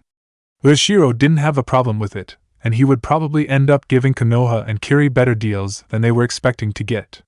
All the scroll needed was a signature to put the deal into effect. The specifics could be drawn up later. Hashiro quickly signed the parchment before rolling it back up and returning it. Pleasure doing business. And he was being honest. If Konoha and Kiri, if the shinobi duo and the scroll told the truth, was being honest, then they had already proven themselves 1,000 times more reliable than the fools once known as Yubikure. Dumbass. Came to investigate the Chinoike and somehow weren't aware of the Valley of Hell's water looking like blood in some areas and assumed something happened to the Chinoike but didn't investigate and look for possible survivors and just declared the area a quarantine zone? The bastards deserved hide going crazy, joining the Jashinists, and leading 90% of the village's forces into a trap before being sacrificed as proof of newfound faith. Yeah, it's horrible and a tragedy, but they fell for it even with obvious signs that something wasn't right with Haiden after he came back after being missing for a while. Either the shinobi were idiots, or the village was ruled by civilians that didn't know the first fucking thing about ruling a hidden village. And had an idea pop into his head for his next venture, a hot spring resort in the Valley of Hell. That could work, and the iron-filled water could be used as special marketing. He would need some construction companies to help, and it would take about a year to get everything ready and another to get the place set up. Damn it, I need a paper and I need it now. I can't let any of these ideas wander away. Itachi and Izumi looked at each other before they merely walked out and went to the room that they had reserved for the night. Rest up and head back to Konoha in the morning. They had been sent in response to a letter coming to Obito 3 days ago. A letter from someone or ones in Oto who wished to defect and wanted pardon and full citizenship in Konoha. No idea who they were, but they gave information about the invasion, including a bit about a boy named Yukimaru who was able to somewhat control any chakra from Sanbai. The defector was willing to remove the boy from play for Orochimaru if they were granted sanctuary and allowed integration. Obito had visited them, through a tracking tag both Uchiha carried, on a nearby island, relatively speaking, and directed them here after briefing them on the situation and who to contact and what to ask. Izumi questioned why Obito would send them to ascertain the validity of that information, but Itachi had already figured it out and informed her. Konoha had gained the Sanbai somehow, and Orochimaru must have known. The traitor must have been planning an invasion and had intended to use Yukimaru's ability to cause Konoha's Sanbai Jinchuriki to go berserk during the invasion. Whoever the defector was, they must have been high enough in Orochimaru's organization to be privy to such plans and close enough to the boy to know of his capabilities. Once the duo had settled into their room to rest for the night before moving on, Izumi spoke. I'm glad we didn't have to use my Tamamo or Yotsukimi to get him to talk. Itachi shrugged. He knew who we were, realized that we knew what he was and how to avoid instant defeat, and is a medic nin by training even though he is now an entrepreneur. He knew he was outmatched the moment he saw us. Izumi nodded reluctantly. I suppose. With the business he is in at the moment, you would think he would be revolting to just be around, but the few of his bodyguards we saw him with he seemed to treat with respect, and they seemed to respect him somewhat in return. Itachi nodded. I've learned that this world is far from black and white in morality. There are some who are definitively good and some who are definitively evil in morality.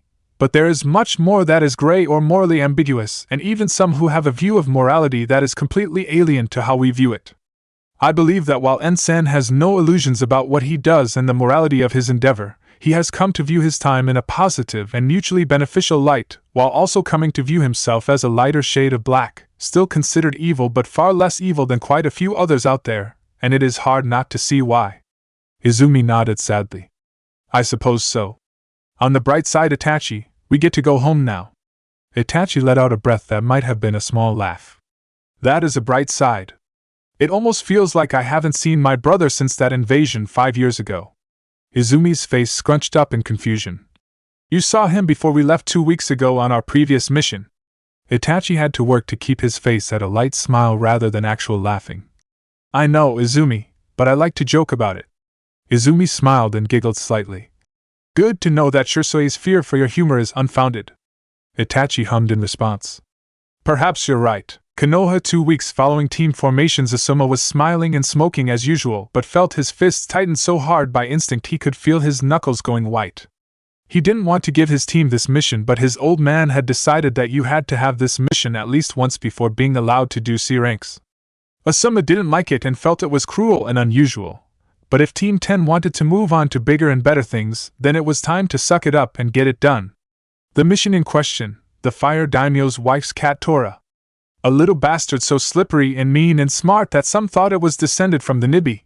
There might be some truth to it, but most likely the little bastard was a Niken from Nikomata's cat fortress. It wasn't unheard of to contract Niken from clans and families that were similar to or based on common house pets, and some exotic pets to protect important or powerful people and their families. Though Tora himself might just be getting loose to get some entertainment if it was the case. Choji had gotten scratched up when he tried to cut off the pesky cat's escape, and Ino had actually stopped to heal the cuts and made sure the scratches didn't get infected. If Asuma's theory on Tora's origins was true, then Ino just dodged a bullet, no telling what could be coating those claws. Asuma was slightly surprised to find that Ino was a competent medic in training. In a good way, needed more combat medics, and a medic would add to the overall skill set of the team. Shikamaru was treating the whole chore with his usual laziness, but Asuma definitely recognized the frustration brewing within the Nara that all Konoha genin faced when they took on Tora. And that frustration was motivating him to attempt beyond simply chasing the cat. He was building a plan. Asuma recognized that Shikamaru was using half-serious attempts to grab it with his clan's signature shadow imitation to probe and get an idea of its reaction time and ability to recognize dangers. Tora was honed and trained by years of repeated instances of this exact same exercise, a little different each time. The village was the board. Tora was the last piece standing between Team 10 and victory. A king on the run, though still with enough fight left to ward off ill-thought-out capture attempts. Shikamaru was both the mind and intelligence of the player and one of the pieces that was still in play, though Asuma hadn't decided which one he was. Asuma was the king in this scenario, staying out until victory was truly secure. And Choji and Ino were bishop and rook aligned in such a way that the wrong move meant certain defeat.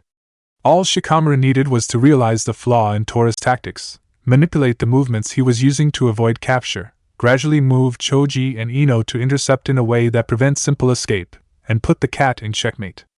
Asuma grinned as Shikamaru signaled the other two over to himself and began discussing something that eventually ended with Choji heading towards another street, and Ino towards Tora. Get back here, you mangy furball!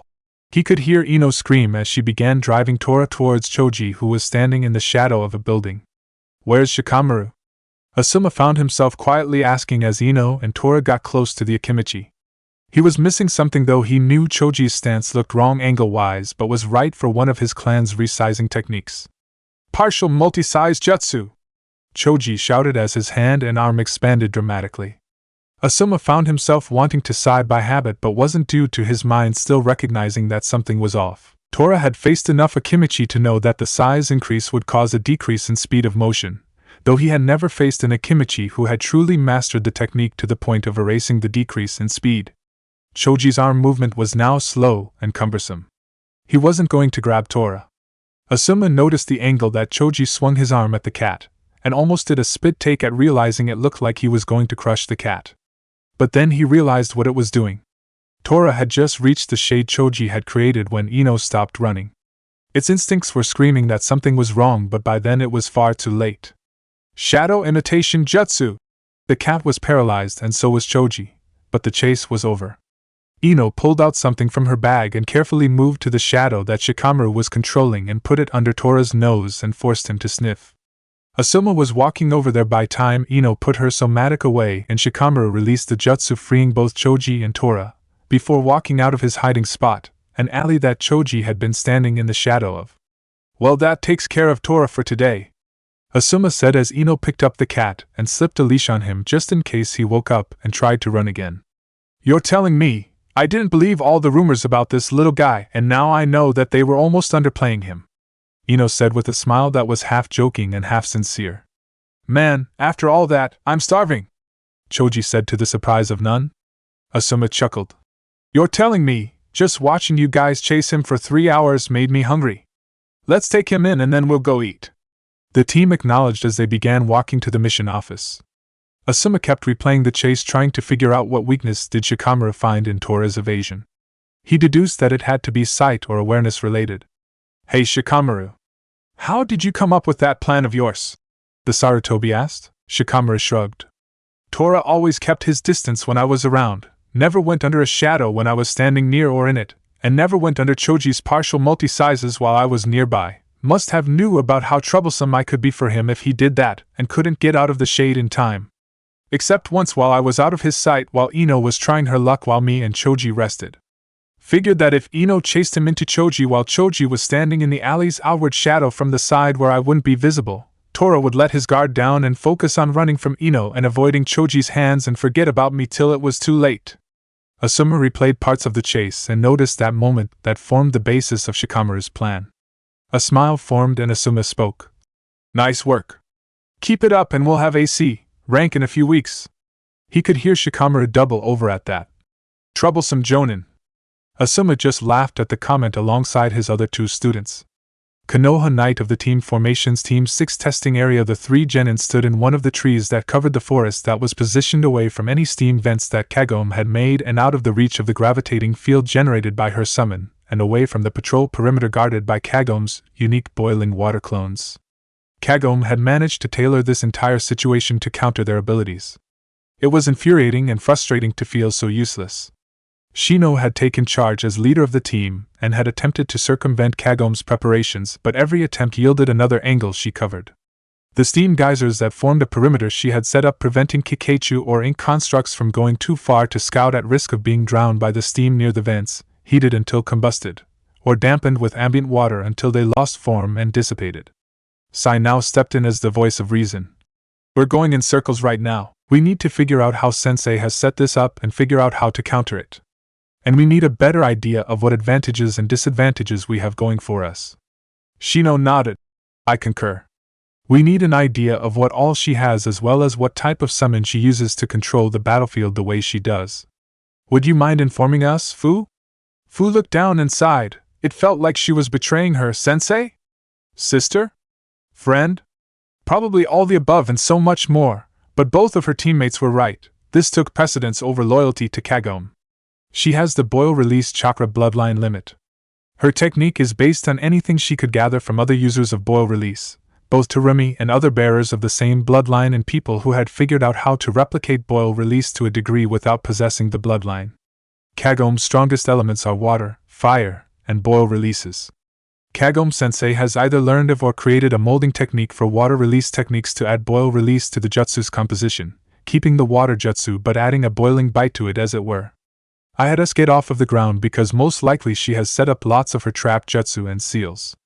Trap jutsu is a school of ninjutsu and genjutsu designed by a specific summoning clan to lay traps quickly and efficiently in such a way that only those who have similar training in the art can spot it.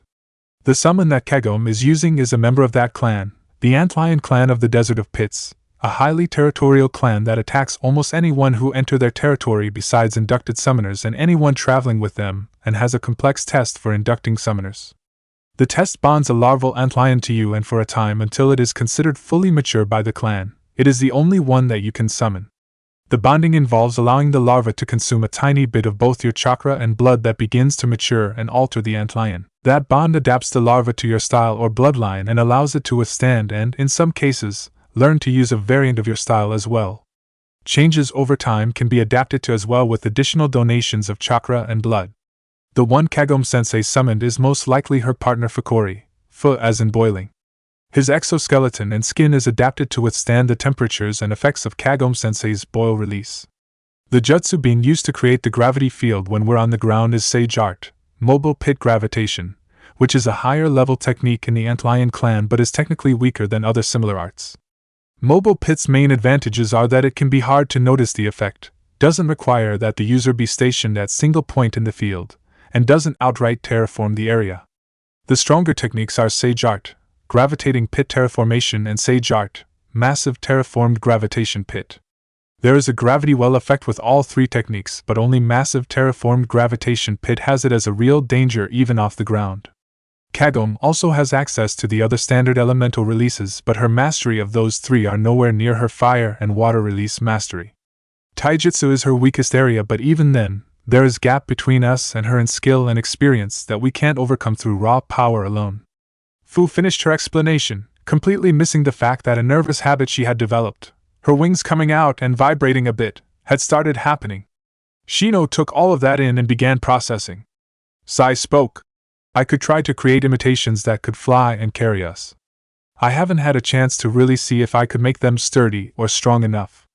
My affinity is fire, but I have practiced with most of the others in some capacity in order to better myself, and in hopes of improving my ink imitations. Shino nodded. My Kikachu are resistant against fire thanks to their unique trait that makes the species well suited for positive Lamarckian evolution by the passing down of positive acquired traits. Resistant but still vulnerable until a Kikachu manages to survive and adapt against stronger flames than the one that managed to previously and begin breeding the trait into my entire swarm. Some water will not hinder them harshly, but enough will drown them. My elemental affinity is earth, and I have trained with it extensively, and have done extensive training with water to counter my allies' vulnerability to fire. Both boys looked at Fu and she took in a breath as if making a decision. Shino already knows about my bloodline that gives me traits based on multiple insect types, silk production, ant-like body strength, insect communication, scale powder, and my wings. My wings aren't grown enough yet to allow me to fly due to being based on a molting species, which means I need them to grow a bit more, but I can vibrate them to create a buzzing sound length with the aid of chakra molding that can disorient, and maybe even harm with the proper molding. The silk I make isn't as sticky as the kind used by a spider to make its web, but it is still pretty sticky. My elemental affinity is water, but I have been trained with it as well as wind and earth. Fu started but stopped as if indecisiveness was stopping her. Her face was nervous before it contorted into a determined scowl, and she forced her sentence out. I'm also the Nanabai Jinchuriki. Fu opened her eyes to see Sai with a curious expression on his face, and Shino looked a bit caught off guard, but other than that she couldn't read either of them, and it was scaring her. Why were you scared to admit that? The silence was broken by Shino's quiet and monotone voice. Fu's eyes went wide and she rubbed her shoulders while her wings vibrated a bit more. Back in Taki, pretty much everyone already knew. I don't remember being scared for my life at any point, but I remember the cold gazes, the abusive words, and the general sentiment of "you aren't welcome here" being everywhere. Tears started forming in the girl's eyes. You don't understand how lonely and suffocating that feels. I don't even know if my parents wanted me and then some asshole told them to give me up after they realized I would be perfect for holding the Nanabai, or if my parents were asked to have a child due to their genetics together would make a kid who could contain the Nanabai properly, and then 9 months later some poor kid named Fu was born. Named her Seal. Real original. Remind her about what she is every time someone calls her name. And the worst were some who I never figured out what they wanted, but Kagome told me what it was this year. They wanted to turn me into a weapon. Take away everything that made me me and then get me where I would only obey them and do as they told me to. The only ones who treated me like I wasn't just some piece of crap on the road or like I was an explosive waiting to go off or was a weapon in the making was Kagome, the owners of Waterfall Paradise, and some others, and Shibuki, the village leader. They made me feel wanted, they made me feel like I belonged, and they kept me safe from those who wanted me as their weapon in their own ways. When Taki's fall was about to happen, Shibuki sacrificed himself and a big part of the village to make sure we got away. I remember the coldness from the other Taki refugees when they started showing up here. It took a while, but eventually they let it go, but for a while it felt like they blamed the fall of Taki on me. But some law made by your 4th Hokage protected people like me, and that was made clear to both me and the rest of the refugees who were aware. It took some time, but after a while they let go of that sentiment, and then I finally got the chance to live, and not let being a Jinchuriki taint what others saw me as. It felt great and I didn't want it to end. Shino, after we met I wanted to tell you so bad, but the more I wanted to tell you the more my memories about that treatment came up. I felt like I was lying to my best friend and that the moment I came clean I would lose you.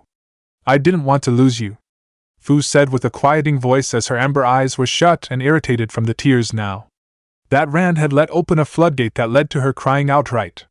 The only sound nearby was her sobbing for a while. Sai broke it. I won't pretend that I understand most of what you're going through. But I definitely understand being desired to be used as a weapon. I was one of Root's conscripts. Children they took away from homes and orphanages against their will and began training in brutal ways and subjecting them to harsh methods designed to crush any sense of self and bury all emotions and leave an empty shell that only cared about accomplishing their mission. Why I am the way I am is because of those methods being performed on me when I was too young to remember, some form of mental manipulation designed to stunt emotional growth, and I only avoided the empty shell part due to Root being shut down before the process of indoctrination and harsh training could begin, due to Danzo apparently attempting to take Naruto-san and subject him to the same fate. Shino and Fu looked at the pale boy with wide eyes. Sai looked at them confused. What did I do? Shino answered. How do you know any of this? Sai shrugged. Never underestimate how far Ino-chan will go in search of information if she hears a story she is interested in and or feels as if parts are missing or have been destroyed. Shino turned back to Fu. I would never abandon you. You looked past everything everyone avoided me for and even took interest in those attributes. You are my first friend. Nothing you could say would break that. And I believe Sai-san is expressing a similar sentiment. We will not abandon you for this. So stop worrying over uncertainties and focus on right now. The two boys attempted to help her up but were met by her arms wrapping around both of them as she jumped up suddenly. Thank you so much. You don't have any idea how much this means to me. Shino was speechless and frozen stiff while Sai awkwardly tried patting on her shoulder to see if she would release them. Fu's crying started intensifying. I don't know why I'm still crying, I feel so happy and relieved. Unknown to the three, their sensei stood above in the forest canopy listening in with tears of her own and smile on her face. Fu, you don't know how proud I am of you right now. You overcame the fear that the people you were told to protect but mistreated you for what you held had branded onto your soul. You found people your age who accept you for you, who don't see the nanobi or an accident waiting to happen, but see Takino Fu. I requested Shino because I suspected he would accept you, because he clearly cares for you. His actions and words have made it clear just how deeply. And I know you well enough to know the same. Sai's ability to give you acceptance was an unknown, but in the end I'm glad. Even if this was a test, this alone would have convinced me to pass all three of you. Fu let go of her teammates and spoke. Alright guys, let's find Kagome-sensei, and end this exercise. Shino and Sai both agreed. Right. Of course. Kagome smiled. Show me just how far you've come. Show me that you will soon be ready for the legacy we hold. As she made a single hand seal and vanished in a swirl of leaves. The three were in the treetops attempting to find Kagome or her summon when Shino stopped the group. Sai spoke up. What is it? Shino replied. My hive is aggravated, like a massive gathering of chakra has started. This is about to get tenuous. The three began moving slowly as they awaited to see what was coming while Fu had the feeling she knew what was coming. Before Shino had stopped the group, Kagome had returned to where her summon had situated for the moment. A light blue antlion that was almost as tall as some of the mid-sized trees in the forest while standing on all of its legs. Ah, Kagome! You're back. Is it time? The summon greeted and asked while clicking its mandibles. Kagome nodded. Yes, Fukori. It is. Use my chakra to initiate your sage art, but use your own to maintain it. Of course. Kagome began running through hand seals as she positioned herself next to the seal array on Fukori's abdomen. Reaching the end of the sequence, Kagome slammed her hand onto the array which Fukori felt and began his own chakra molding using what was funneled into him before jumping and slamming his legs on the ground. Sage art! Gravitating pit terraformation! And the ground began altering into sand with a slight incline pointed downward where Fukori stood and began spreading outwards while the incline increased further, and the antlion began burrowing into the center. Kagome jumped off and stood on the edge of the pit. Her chakra being used meant she didn't have to expend chakra to maintain an antlion technique to avoid being dragged to the center by the gravity well and by the incline. Alright, children. Prove to me you are ready to be called shinobi. The kids looked in startled bewilderment as they felt the wave of chakra pass them by and began altering the forest floor into a cross between a marsh and a desert with a slight incline going inward. What is this? Sai asked. Sage art, gravitating pit terraformation, that's what. We have to avoid the floor now. The gravity well will be stronger now, but it can only drag us over if we touch the floor, Fu answered. Shino asked. If it is a gravity well, then should it be dragging us towards its center regardless? Fu shrugged. Maybe. I don't know. I'm just using the terms Kagome-sensei described it to me with. I don't think gravity well is the right term for the technique being used in this particular form. Sai interjected. Whatever it is, we can discuss the physics and semantics of it later. Sensei has exposed her location. We can following the downward inclining to her. Shino nodded. Right. Apologies. We need a plan. I do not know how my heat-resistant Kakashi will hold up against being scalded by Kagome-sensei's steam. Perhaps they may be able to survive her fire if she uses it, and I can use the survivors to breed better heat resistance into my hive as a whole, but that relies on chance. But no matter what, I will not intentionally send them to their deaths for it. Sai sighed, Sade. We need to be able to get close to be as effective as we can be, and we need to shut down this technique. Bug girl, any ideas? Fu's face turned into a scowl. 1. Never call me that again. It sounds like it's supposed to be an insult. 2. I have an idea that can let you two get close to Sensei. While you do that, I'll take care of the summon. In order to maintain this technique, the summoned antlion has to burrow into the pit at the center and begin constantly gathering nature energy to replenish reserves and strengthen itself against attack. It's unable to move while doing that, and I have a plan to take care of it completely. Fu said with a cheerful smile as she pulled an object out of her bag that had both boys gulping once they saw what exactly it was. With a nervous smile forming on Sai's face as he realized her idea. Kagome opened her eyes as she heard the telltale signs of movement in the trees nearby. So they're going to go for the victory.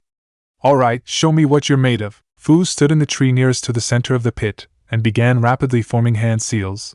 They would only be able to surprise them the first time. Any chance of forcing Fukori to retreat relied on Kagome being disoriented from Fu's move, while Sai and Shino forced Kagome to fight them while the pit was dealt with. All right, here goes nothing, Fu thought to herself as she finished and extended her wings out. Ninja art, frequency buzz, and began vibrating her wings. Kagome's eyes widened as the sound invaded her ears and began disorienting her.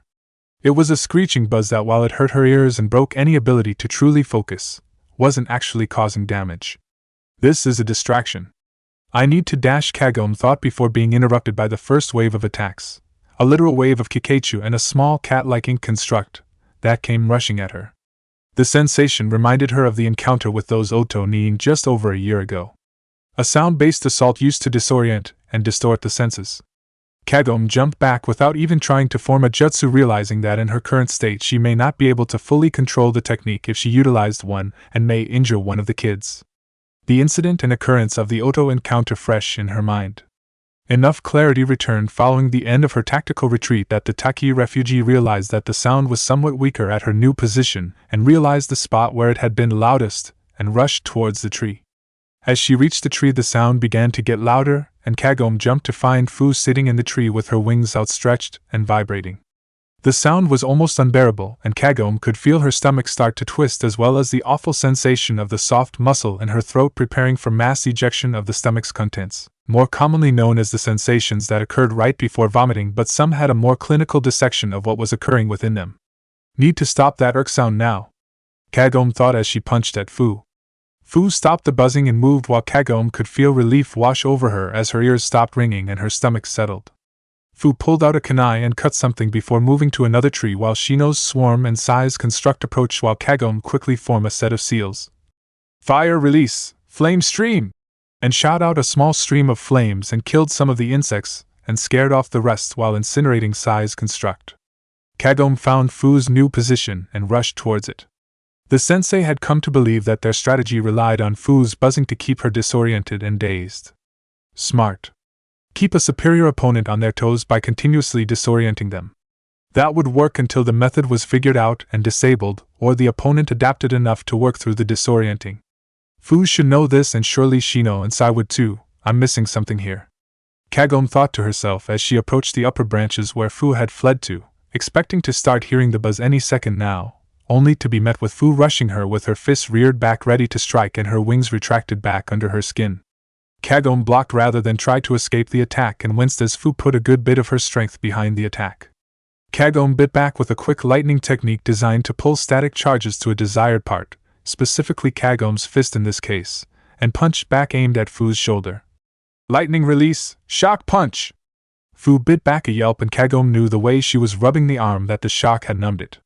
The healing gifted to her by the Nanabi's chakra wouldn't let it last long. But Kagome knew something was wrong when Fu smiled and made a single hand sign. A few seconds later, an explosion of smoke followed by an actual explosion occurred near where the clash had started, had Kagome realizing what had happened. A few moments earlier, Fukori sat in the pit where he had burrowed and waited as Kagome began clashing with her students. Always so interesting, his partner was. These students she had taken even more so. Tradition was to take all 3 students to the clan's sanctuary to undergo the initiation. Mother would be pleased to see her partner's students soon bringing students of her own to the sanctuary. Fukori thought to himself. The blue-colored antlion noticed Fusan cut a small line of silk hanging over the pit and dropped a silk pod down into the pit. Fu and Kagome moved away from the pit, but the antlion began shuddering that something was wrong. But by the time he had decided to try and move, it was already too late. A hissing noise began emanating from the pod and the silk began dissolving, and the antlion's eyes began widening as he saw the silk give way to reveal a small tube with strange glass and a scroll of explosive notes was clearly inside, even if it was slightly distorted. Fukori began charging chakra for his escape. Apologies, Kagome, but I fear my assistance is at an end. I don't know when that explosive will go off, and if I have time to toss it where I might be out of its blast range. Reverse summoning jutsu. The summon thought as it was engulfed in smoke not a moment too soon as the tube flashed and exploded. For anyone else, most this change would have caused a grumble before resuming the fight. For Kagome, it caused images from 14 years ago to come rushing back. 2 bodies mangled by the brutality of traitors. An explosion made as a sacrifice. And having to tell families the news while being plagued by guilt. It's just an explosion, not that explosion, don't freak out and lose sight of the moment. Kagome scolded herself and began centering on another memory that had come forth. Her penance for her stupidity that cost her teammates their lives and caused her sensei to sacrifice herself. It was somewhat newer and had a 15-year-old girl stopping a fleeing 27-year-old woman. The woman looked ragged and her muscles had appeared to have been atrophied due to not training for a while. If she had been a civilian, she wouldn't have even been an afterthought and in the condition she was in, but she was very different. A lesser threat than she should have been, but a threat nonetheless. Had she been in peak condition, the freshly minted traitor would have not been caught up to by the girl, much less even threatened by her in the slightest, save for 2 things the girl could do. The woman looked sickly pale, which was highlighted by her tan skin, which kept some of its normal color despite the pallor it held at the moment, and had a freshly made slash mark across her forehead protector bearing the symbol of Taki. The missing Nin was holding a bundle, where a tan-skinned face and wisps of freshly grown mint green hair came out of the cloth. The woman holding the bundle had a sneer at seeing who her pursuer was. If it isn't Hannah's failure of a charity case? Why are you even here? You'll just get me and my ticket to greatness killed. Kagome remembered her response to the traitor and remembered the conversation that ensued before the fight began as well. I know you killed Takashi. I won't let you steal his daughter as well as his life. The conversation went on before it eventually reached its end point. I'm getting bored of this conversation. Do you intend to bore me to death or convince me to hand over this bastard before I commit seppuku? No. I'm here to stop you. I was just buying time for someone who wants revenge for your betrayal even more than me. Sage art, massive terraformed gravitation pit. An utterly massive sounding and enraged voice bellowed out as the landscape was transformed and the woman began being drawn into the forming pit, with the source of the voice appearing and showing its massive form, a massive antlion, as the woman's vicious smile/sneer turned completely to fear. As the girl before her uttered one last comment in her rush to prevent the traitor from escaping. Someone who is angry at you for murdering her partner. With the recollection over, Kagome had centered herself enough to continue. Kagome jumped to the forest floor and was followed by Fu and could hear Shino and Sai making their approaches. Fu took a step towards Kagome and found her foot suddenly getting hot and jumped back to avoid a fireball suddenly emerging from where she had stepped. Sai and Shino joined her, and Sai sent out a pair of ink tiger constructs which charged at Kagome only for both to trigger traps and be destroyed by a pillar of water emerging from the ground for one and a burst of searing steam for the other. Undaunted, Sai produced many small ink mice constructs and had them dart across the clearing. Traps began going off with more water deluges, fireballs, bursts of steam, and scalding water emerging and genjutsu traps triggering, causing the ink mice to wander about dazed into traps that they were unable to avoid if they were ninjutsu traps. Kagome smiled at the cleverness of the move and moved to a ready stance, expecting Fu to rush while the other two provided range support, but her expectations were subverted with the boys charging and Fu staying back. Shino's punches were amateurish and his kicks were even more so, but they were aimed at precise points to cause the most effect, while Sai slashed away while keeping his swipes from cutting the abirame. Kagome recognized she was being cornered for a takedown and knew she had to break the setup. Jumping back from the latest skirmish, though pain was definitely starting to build from Shino's taijutsu getting too many good hits in while Sai managed to cut her a few times but never made anything more than a slight cut of the skin, Kagome made 2 hand seals and drew in breath. Oil release, steam blast!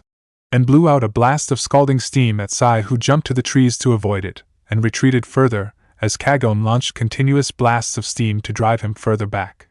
Shino made a few hand seals and slammed his hands on the ground.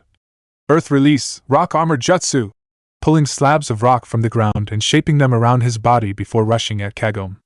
Kagome batted away the first punch, but winced as it agitated one of the cuts Sai made. A single hand seal and static gathered to her dominant fist once again and punched towards Shino's stomach. Lightning release, shock punch! The discharge destroyed the rock covering Shino's stomach, and the punch threw him back into a tree, causing him to groan in pain. Fu screamed at the sight. Shino! And anger began to draw out a small flash of red around her body for a moment before she lunged with all she had at her teacher, forgetting for a moment that this was not a battle, but a test. Kagome didn't have any time to react to the scream as suddenly a fist collided with her chest and the wind was knocked out of her and a severe pain, most likely from a broken rib or 3, began welling in the area where Fu's punch had landed as the world went white. Ex-President Konoha 2 weeks following team formations, Kagome shook from the recollection of that night with a groan and a hand reaching to try and comfort where Fu had landed that punch. The fight had gone on for a while more after that. But nothing had caused pain that lingered like that punch. It didn't knock the Taki Jonin out, but it definitely inhibited her for the remainder of the fight. Had she not intentionally tired herself to give the kids a decent challenge that they could actually win rather than go on until Kagome decided enough, she might have been able to intercept or avoid Fu's punch. Though currently her genin were fighting opponents of their own. Mato Guy's Team 9. Guy had the best intentions and tried to make it sound as though the offer to spar with the newly graduated teams was his idea. But the underlying feeling of malice and the tension between his genin spoke otherwise. It seemed as though the idea was Niji's, and the entire offer was meant to be a way to get a fight started so he had some cover to hide behind should an accident between him and Hinata occur. He was doing this to get at Hinata. This was meant to humiliate her in front of teammates and break her, either mentally or physically. Perhaps even both. Niji had size, skill, experience, and brute strength advantage on his younger cousin. Unless Hinata improved dramatically within the last 2 weeks, there was no way she would have won without having to draw out the Nibi's power, and even that might would have only delayed the original outcome. If Team 7 had knowledge of Team 9's dynamic and skills, Kagome could see a plan being brewed up to counter the older team. Sasuke take on lead to keep the ninjutsu-less ninja from rushing out and destroying the younger team by keeping him distracted while Hinata shut down key points for the few gates Lee could supposedly open. Assuming Hinata's Byakugan had advanced to the point that it could even the Tenketsu on reflex without having to focus, if she couldn't she could just aim for the general location and hope for the best. Before Sasuke threw Lee into a genjutsu with no way to cause a disruption strong enough to his own system to break out, Naruto used wind release to both neutralize Tenten's throwing weapons and slow down and push back Niji's advance as much as he could before his teammates finished with Lee, and then Sasuke rushed down the weapon mistress while Naruto and Hinata take on the elder Hyuga. With what Kagome knew about the three, she rated their chances at around 68 to 74% chance of success. The younger team seemed to have an overall far more stable dynamic in comparison to the older team. It was a known fact that Niji harbored a fatalistic worldview and attempted to force his views on others, including his teammates, which led to his demeaning of Rock Lee and somewhat dismissal of Tenten despite recognizing her talents, and had caused a rift to form between his team and himself. Such a rift could be dangerous on both sides. It seemed that Niji's obsession with humiliating the girl had been worsening the rift. Kagome could only shake her head at the misfortune of Rock Lee being unable to use ninjutsu and genjutsu due to defects, which led to the boy training his body's muscle to accomplish the work chakra would do, and using taijutsu exclusively. With his mastery of Guy's strong fist and the conditioning he had achieved, Kagome could only wonder at what Lee could have been had he been able to use some ninjutsu, like armor techniques or nin taijutsu, or if that would have erased his drive. His absolute refusal to give up was awe-inspiring, and if the rumor was true, said drive also inspired Yakumo-san to persevere despite her frail body. Perhaps Yakumo would eventually seek to correct that rather than simply compensate through genjutsu. It appeared Guy had approached the snake kunoichi with the intent of setting it up, knowing what Niji was aiming for but choosing to go ahead anyways. Enko apparently had told him no. Kagome believed that was the right decision at the moment, keeping Niji and Hinata apart till Hinata had the necessary skill and confidence to take on and counter Niji was the best course of action. Especially if the rumor concerning this upcoming Chunin exam was correct. Kagome decided to step in and offer to take up the Green Beast's spar offer in Enko's place, perhaps even learn something from the Taijutsu Master's students. The best way to improve was to recognize what you were lacking at and seek to improve, and Kagome more than recognized her lacking performance in Taijutsu, and desired to improve beyond mere compensations like nin Taijutsu techniques. The spar hadn't begun yet, and Kagome's mind rushed to figure out possible strategies that her team might employ. Experience against Hinata would definitely give a framework to deal with Niji, and if he used his Byakugan then Fu could blow out her scale powder and the light reflected would blind the Hyuga genius before rushing at Lee. Sai would likely take on Niji after creating imitations to send after Tenten, while Shino would send waves of his hive after Tenten to keep her focused on him and off his teammates, while Niji and Lee were dealt with. General reactions from Team 9 would determine the efficacy of the plan if that was what they used. Maybe the gleam from the powder would blind Lee and Tenten as well, buying a few seconds before they could attack as well. Guy motioned for readying and all the genin did so, except for Niji. He was underestimating her team. That alone means he will fall first. He who underestimates the threat in front of them is one who is not long for the world. Guy's expression spoke the same observation with disappointment overlaid on top of it. Whatever feeling the man had on the matter, he didn't share as he uttered. Begin. The moment he uttered that word, Fu blew out a cloud of scale powder straight at the enemy team aimed at Niji specifically. Sai created multiple imitations, a few of his tigers to attack directly, and some snakes to do something before fitting a pair of goggles over his eyes and began stalking towards the cloud. Lee and Tenten emerged from the cloud with eyes irritated from ambient particles, but now that they were free of the cloud the irritation was rapidly regressing. Shino was alerted to the pulse from within the cloud and nodded to Fu, and she smiled as she made a single-hand seal. Scale powder hiding jutsu! Grunts were let out as the light began blinding Lee and Tenten, while a scream of pain came from within the cloud and caused both to get distracted for a moment. Niji! That moment was used by Team 6 to advance on the older team. Lee realized the approach towards them, and attempted to stop it only to be stopped by Fu, who forced him to focus on her. Lee attempted to hit her and knock Fu away with a sweeping kick but was surprised when his attack was caught, and Fu only reacted with mild exertion rather than just being sent flying. Fu spoke after pushing Lee's leg away. Good grief, is that what others feel when I hit them as hard as I can? I feel a bit sorry for them. That felt like it would have really hurt. Lee recovered and went for a punch which Fu caught and landed one of her own, while Lee was caught off guard with how easily he was being dealt with by someone other than Niji or Guy-sensei. Then he felt the punch force him on the ground as he bit back a yelp and grunted. It seems I have found a fellow genius of hard work. This shall be a fight to remember. Fu stopped for a moment and blinked. What? Genius of hard work? I mean, I guess anyone who is serious about anything will actually put in the work. I mean, I have always been crazy strong, so I had to learn how to keep from accidentally breaking things a lot. You wouldn't believe how much furniture I broke. Lee looked a little disappointed by that, and he responded by jumping back and taking a stance that Fu recognized from the one time she saw Kakashi and Guy fight each other. What Guy did after he took that stance made her almost curse and quickly rush through a seal sequence. I have to do this. I have to prove that hard work can not only match but outshine talent if one truly puts their mind to it. First gate, gate of open dash, water release, water bullet barrage. Fu interrupted and shot out multiple water bullets and forced Lee out of the stance. I've seen that move in action, no way in hell am I even going to let you get it started. And she rushed at the boy in an attempt to prevent him from trying again. Kagome looked over at the eccentric Jonin with a neutral face only to be met with Guy's nice guy pose and requisite smile with him speaking. You're going to ask if I was out of my mind to teach him how to open the 8 gates, right? Kagome shook her head. No, I was going to say it was a good idea. Lee needs every jutsu he can utilize despite his handicaps.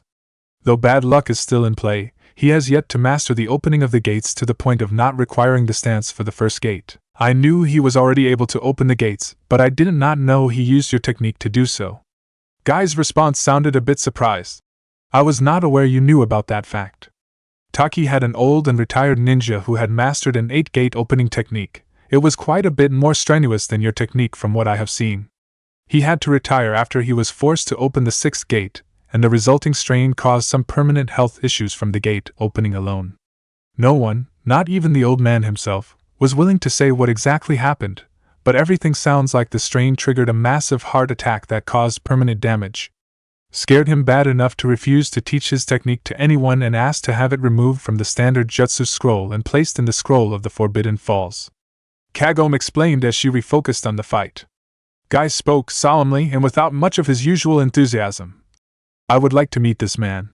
You can't. He died fighting during Taki's last stand. Sai slowly crept towards Niji within the powder cloud. Sai had no ill will against his opponent, but the Hyuga needed to be neutralized. Everything spoke to him being the most dangerous overall. Hinata-san's gentle fist was a pain to deal with in the academy, and this one had at least a year on her in experience. Niji was too busy trying to nurse the pain in his eyes to even notice the fight outside the cloud. Sai just continued creeping forward slowly just as Shin had taught him. Take each step measuredly and make no attempt to hide but no attempt to stand out and no one will notice. Sai was about to use the handle of his weapon to knock the Hyuga out when he got a rude surprise. Niji turned quickly and thrusted a palm out towards Sai, who just barely deflected the strike and put distance between himself and the Hyuga. How did you know I was there? Sai asked, but Niji refused to answer. Sai looked closely and realized the answer. I see. I thought you had managed to activate and use your dojutsu despite the intense reflection of light caused by Fusan's scale powder, but you responded by sending chakra to your ears to enhance your hearing. Impressive. Niji's teeth grinded. I don't need backhanded praise from a talentless loser like yourself. You don't know what it is like to be cursed with your inferiority constantly pushed into your face with your almost every waking moment. Sai's face hardened. No, I guess I don't. But I do know what it is like to have the curse of being emotionally stunted, abducted from a family that I don't remember and will never get back, and so many other problems because of an old man who wanted weapons to preserve his power. You can connect with people without struggle, you know who Hyuga Niji is, and you have the family you were born with. Consider yourself lucky you don't know what it means to be truly cursed. Niji didn't respond, only rushed at the artist. Byakugan turned off and eyes squinted with a target in mind. Sai stood and waited. Niji would be approaching more cautiously if he actually saw the Tiger Ink construct. Right when Niji was about to launch another palm strike, he was tackled to the ground by the ink construct that followed Sai into the cloud. Sai spoke almost somberly. It amazes me how one with eyes that can see almost anything and see through almost anything can be so blind to what's right in front of them. Ninja art, snake imitation binds. The ink constructs designed like snakes coiled around Niji's legs and hands while the Hyuga was held down by the tiger construct before they hardened immensely and prevented the boy from breaking free. Niji was out. Tenten was simultaneously fighting both Shino, who rushed her, and the tiger ink construct that was chasing her. Well, she assumed it was a tiger. It was about halfway between a tiger and some other medium-sized feline, and starting to sweat heavily already. Shino's swarms had already gotten her at least once. Those Kikachu could leach chakra fast and eat deceptively large amounts despite their small size. Tenten pulled out 2 kunai and took a position behind a tree to keep the light from the powder cloud out of her eyes while she aimed. Shino and the ink construct stalked towards her position and Shino began speaking. Moving to get out of the glare created by Fu's scale powder. Smart. He knew. Your actions would indicate that you typically act as a sniper. You may not utilize typical sniper weapons like a bow and arrow, but you fill the role with throwing weapons, rather impressive in a way.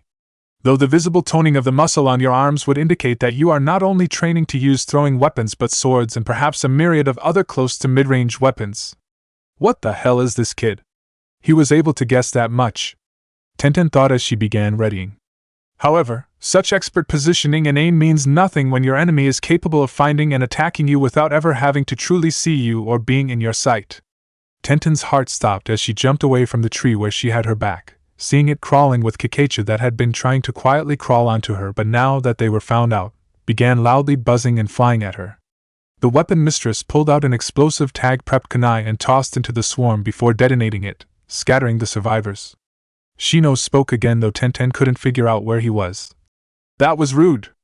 You do not see me destroying your weapons outright to stop your attacks against me and my teammates, so why did you kill my allies?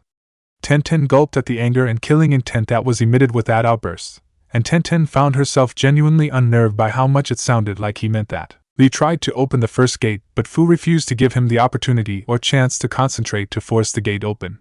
If he put too much distance in between them, Fu would close it by any means necessary and force him to continue trying to push her back.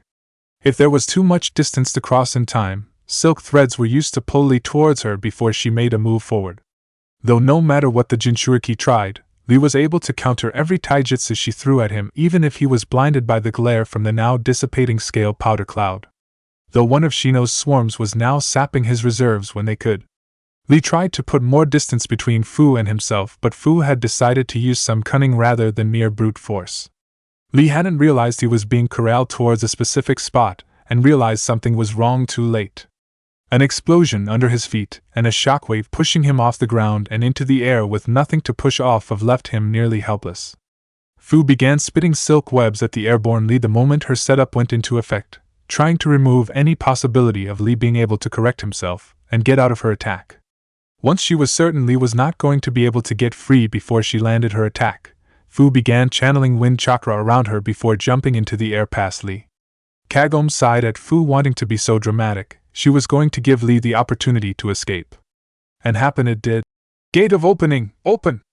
Lee tore out of the cocoon he had been trapped in but still was unable to fully correct. The former Tucky noticed the sudden difference in the air within the environment. So, this is the power of the 8 gates? If I remember correctly, the first 2 gates are in the brain area of the chakra network, with the second being a definitive boost to the body's strength. The first removes mental inhibitions that would interfere with the user's ability to fight, which removes any inhibiting the mental side of the chakra molding or directing. Just that causing this kind of disturbance is truly impressive. Impressive, but Lee was tiring and his reserve was half gone at least. Even if he intercepted it, it would deal enough damage that the fight would be over eventually.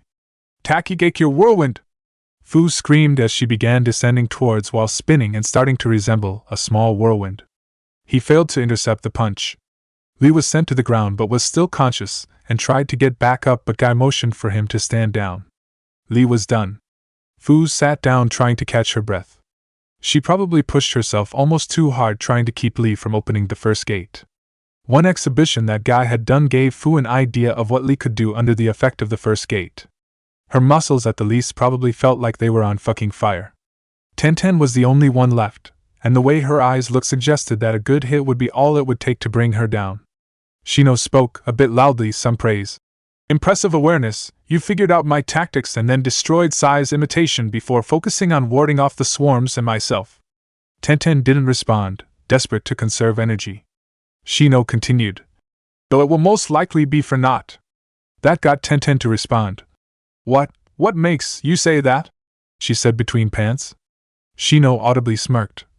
Niji was dealt with at the start, and neutralized just a moment ago with my swarm consuming the last of his chakra before he would be either passed out or in danger, and Lee has just fallen to Fu. By being ordered to stand down, but he is removed as a threat nonetheless. All I require is a little assistance, and this will end quickly. Tenten felt her rage boil at that, and just about threw enough kunai to hurt the Aburaim, but shadows caught her attention. Birds, specifically ink imitations of falcons with explosive tags on them. Tenten quickly changed targets to the constructs to take them out quickly, just as the explosive tags began to activate, and destroyed them not a moment too soon. All of them detonating with her just barely safe from the explosion's shockwaves. Before she refocused on Shino, he closed the distance, but rather than attack he grabbed her wrist and did nothing. Tenten could only look at him confused. What are you doing? Shino replied. Break out of the grip. If you cannot, then we shall call the match. Tenten tried but found she was unable to. Worse, it felt like it wasn't even that strong of a grip, secure, but not like he was putting much strength into it. You are tired, your reserves have been taxed by both your own usage and by my Kikeichu. I am merely pointing this out to you. We can continue, but you will only delay your inevitable downfall, especially once my teammates truly join in. Shino stated with certainty. Fine, you win. Tenten grumbled. Shino released her and recalled the swarms back into his body before he nodded.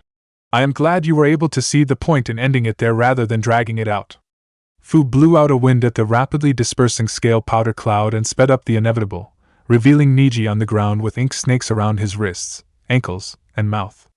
Sai made a seal and the snakes released their grip before slithering back to him alongside any of his still active imitations, and the artist removed the cap from his pen before holding it out, and the imitation dissolved into ink which was sucked back into the pen when they made contact with the tip.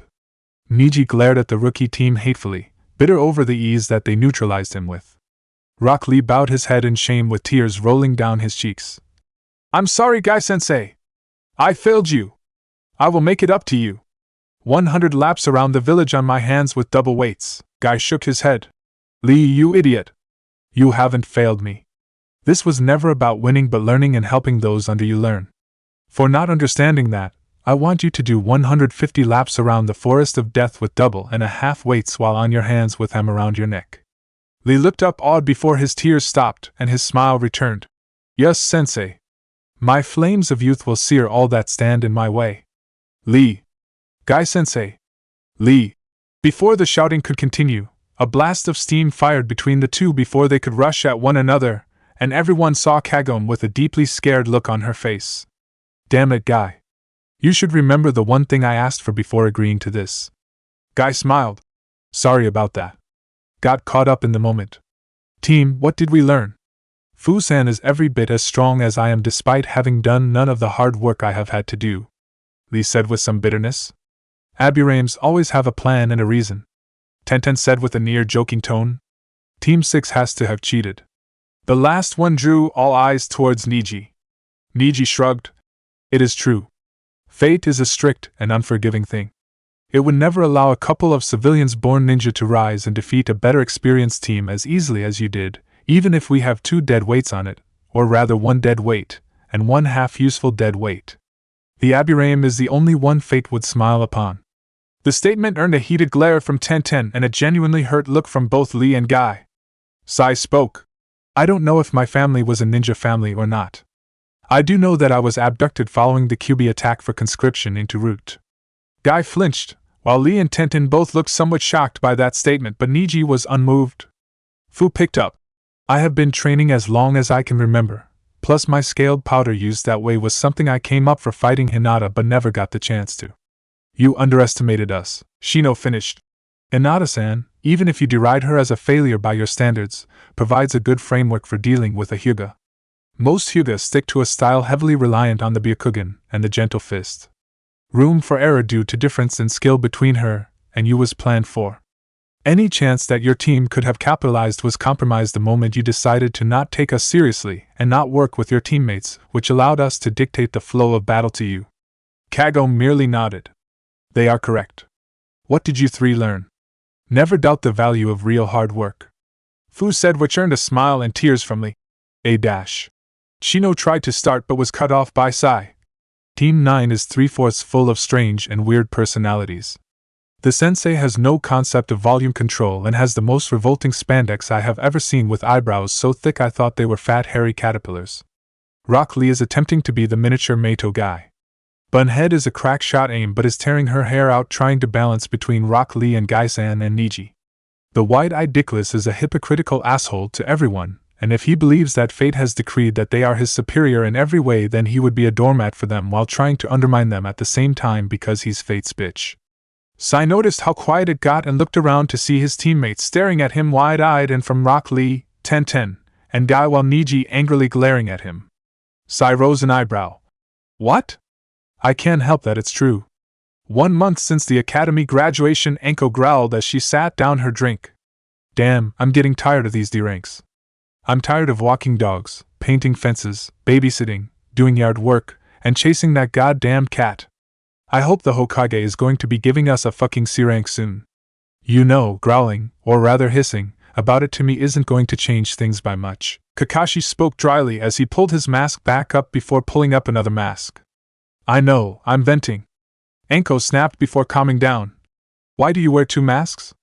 So if people want to know what my face looks like and word it as what's under my mask, I can pull the rug out from under them, did with Obito. Kakashi responded with I, conveying the smile his mask was hiding. Anko stared before she started snickering. I didn't know you had a sense of humor like that. Please tell me you haven't pulled it on Guy yet, I need to see it. Kakashi shook his head. Nope, haven't. He hasn't won any of the challenges with me. Having to unmask was the penalty. Yes. There's hope. Anko exclaimed gleefully. She sobered down a little before her smile went teasing. Though I gotta say the mug don't look too bad, Hataki. Not bad at all. I wouldn't mind having a sip or two from it. Kakashi just closed his visible eye and scratched his head. Thanks I guess. Well, I need to get going.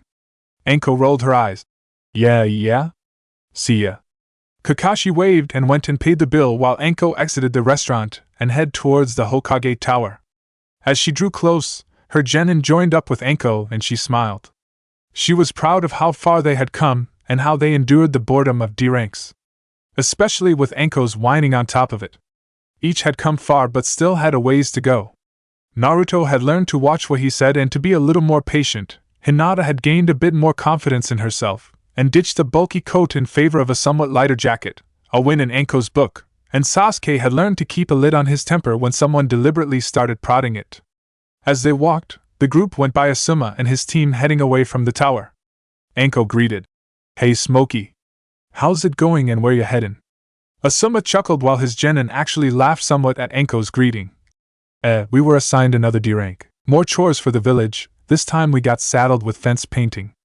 Anko hummed in response. Nice. At least it wasn't Tora. Have fun. Hope it goes smoothly. Asuma smiled as he finished the cigarette he had lit. Thanks. Good luck not getting the cat. Anko scowled at his tone and the Sarutobi just laughed before moving on. Anko led her team into the tower and steeled herself as they walked into the office. Team 7 reporting for a mission. Please don't be another D rank. Or another chase the fucking cat. The old Hokage smiled. I was waiting for you. Sounds good so far. Please every god I know, hell I'll even take those murderous evil one, like Jashin, Alduin, and Grima if they'd get us out of this. Anko thought with bated breath. We received a request to have some supplies delivered to a settlement that is in the middle of a construction project. It is a few days away and they have asked that the team stay for a day or two before heading back out. Probably due to bandit fears and with molding techniques having been disseminated among the highwaymen of late, I can understand the desire for additional security. Do you believe your team is up for it? Anko nodded. Yeah, I believe they are. We'll take it. Hiruzen smiled. Good. Here is the mission scroll and the supplies they need delivered. He said as he pulled out one small scroll and 4 storage scrolls. Anko pocketed them before turning to her team. Go home and prepare for a 10-day trip. We leave in 3 hours and won't be stopping till I say we do. Right. The 3 genin acknowledged before heading out to do as they were told. Location unknown. A few days later a group stood in a dark room where blood had been used to draw a symbol on the floor before a statue of a man. The statue had little discernible about it besides the eyes, which were colored a void like black where the eyes would be white, and a gold and red coloring to the irises with the colors arranged to depict some form of triangle within a circle symbol. The man being depicted held a scythe and the blade appeared to be dripping blood. The symbol on the floor of the room was a copy of the symbol depicted in the statue's eyes. The room's occupant wore amulets that also had the symbol on it. One stepped forward with a scythe in hand and they spoke. Brothers and sisters in the slaughter in the name to purge this world of the corruption that has overtaken it, we are joined by one who wishes to take up our holy task. Come forward, my child. One of the occupants stepped forward and stood at the center of the blood-drawn symbol before kneeling. The priest spoke once more. You have professed to having realized the depths of depravity this world has sunk to. This is good, for the acceptance of such knowledge is the first step towards fixing it. Glorious Jashin-sama realized it when he descended to see this world and to find a way to heal it. It was by his eyes that the truth was revealed and he passed it on to those who had the will to achieve it before being imprisoned by his kinsmen for having overstepped his bounds in their narrow-minded views. We must work to ensure that one of the betrayers does not enter our number to destroy and corrupt us. My son, we mean you no offense, but we must be certain of your intentions. The man nodded. I understand. What would you have me do? The priest spoke. A proof of faith must be given.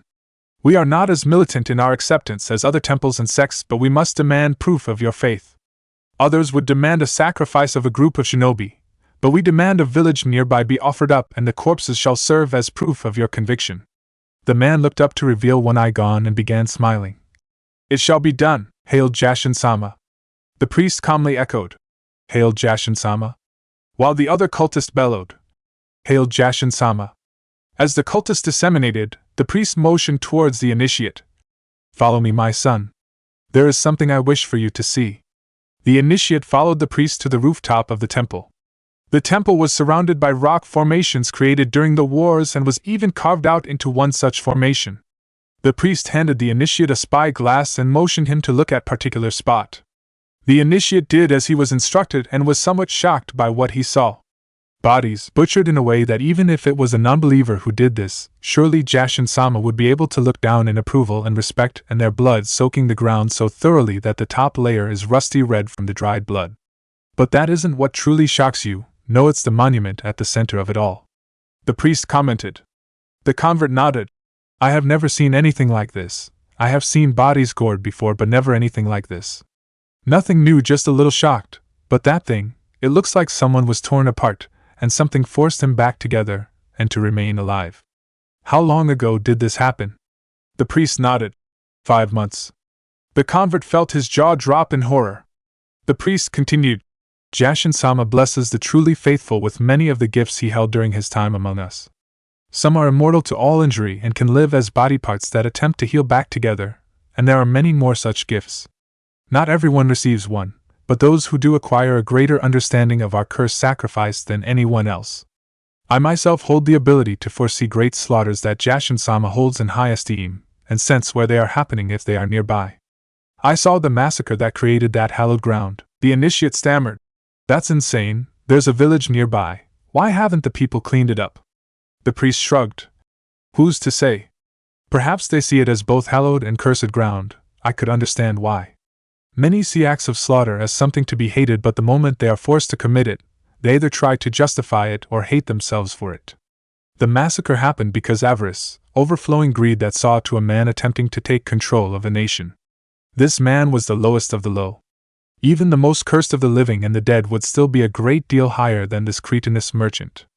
Many tried to fight back against his oppression and started to try and gain freedom from it in their own ways. Eventually the merchant tried to crush it, though he waited far too late, or too early if you think about it. The village received a visitor who crushed a man in seconds, destroyed the army the avaricious one sought to enslave with, and then created the monument you see with his power that he used to crush the army. He forced the arrogant and avaricious merchant to return to the living in a broken body that, from what I can tell, is trying constantly to pull itself back together but is unable to truly do so. The people of the town probably believe it to be holy ground for their freedom being delivered to them and cursed ground for the price that was paid for it. Not that they had to pay it, but that the one who claimed it from the would-be conquerors did so effortlessly and quickly, without remorse, and tore the army apart after making it clear that the visitor was truly their superior in every way, and he wasn't letting any of them leave alive or whole for that matter.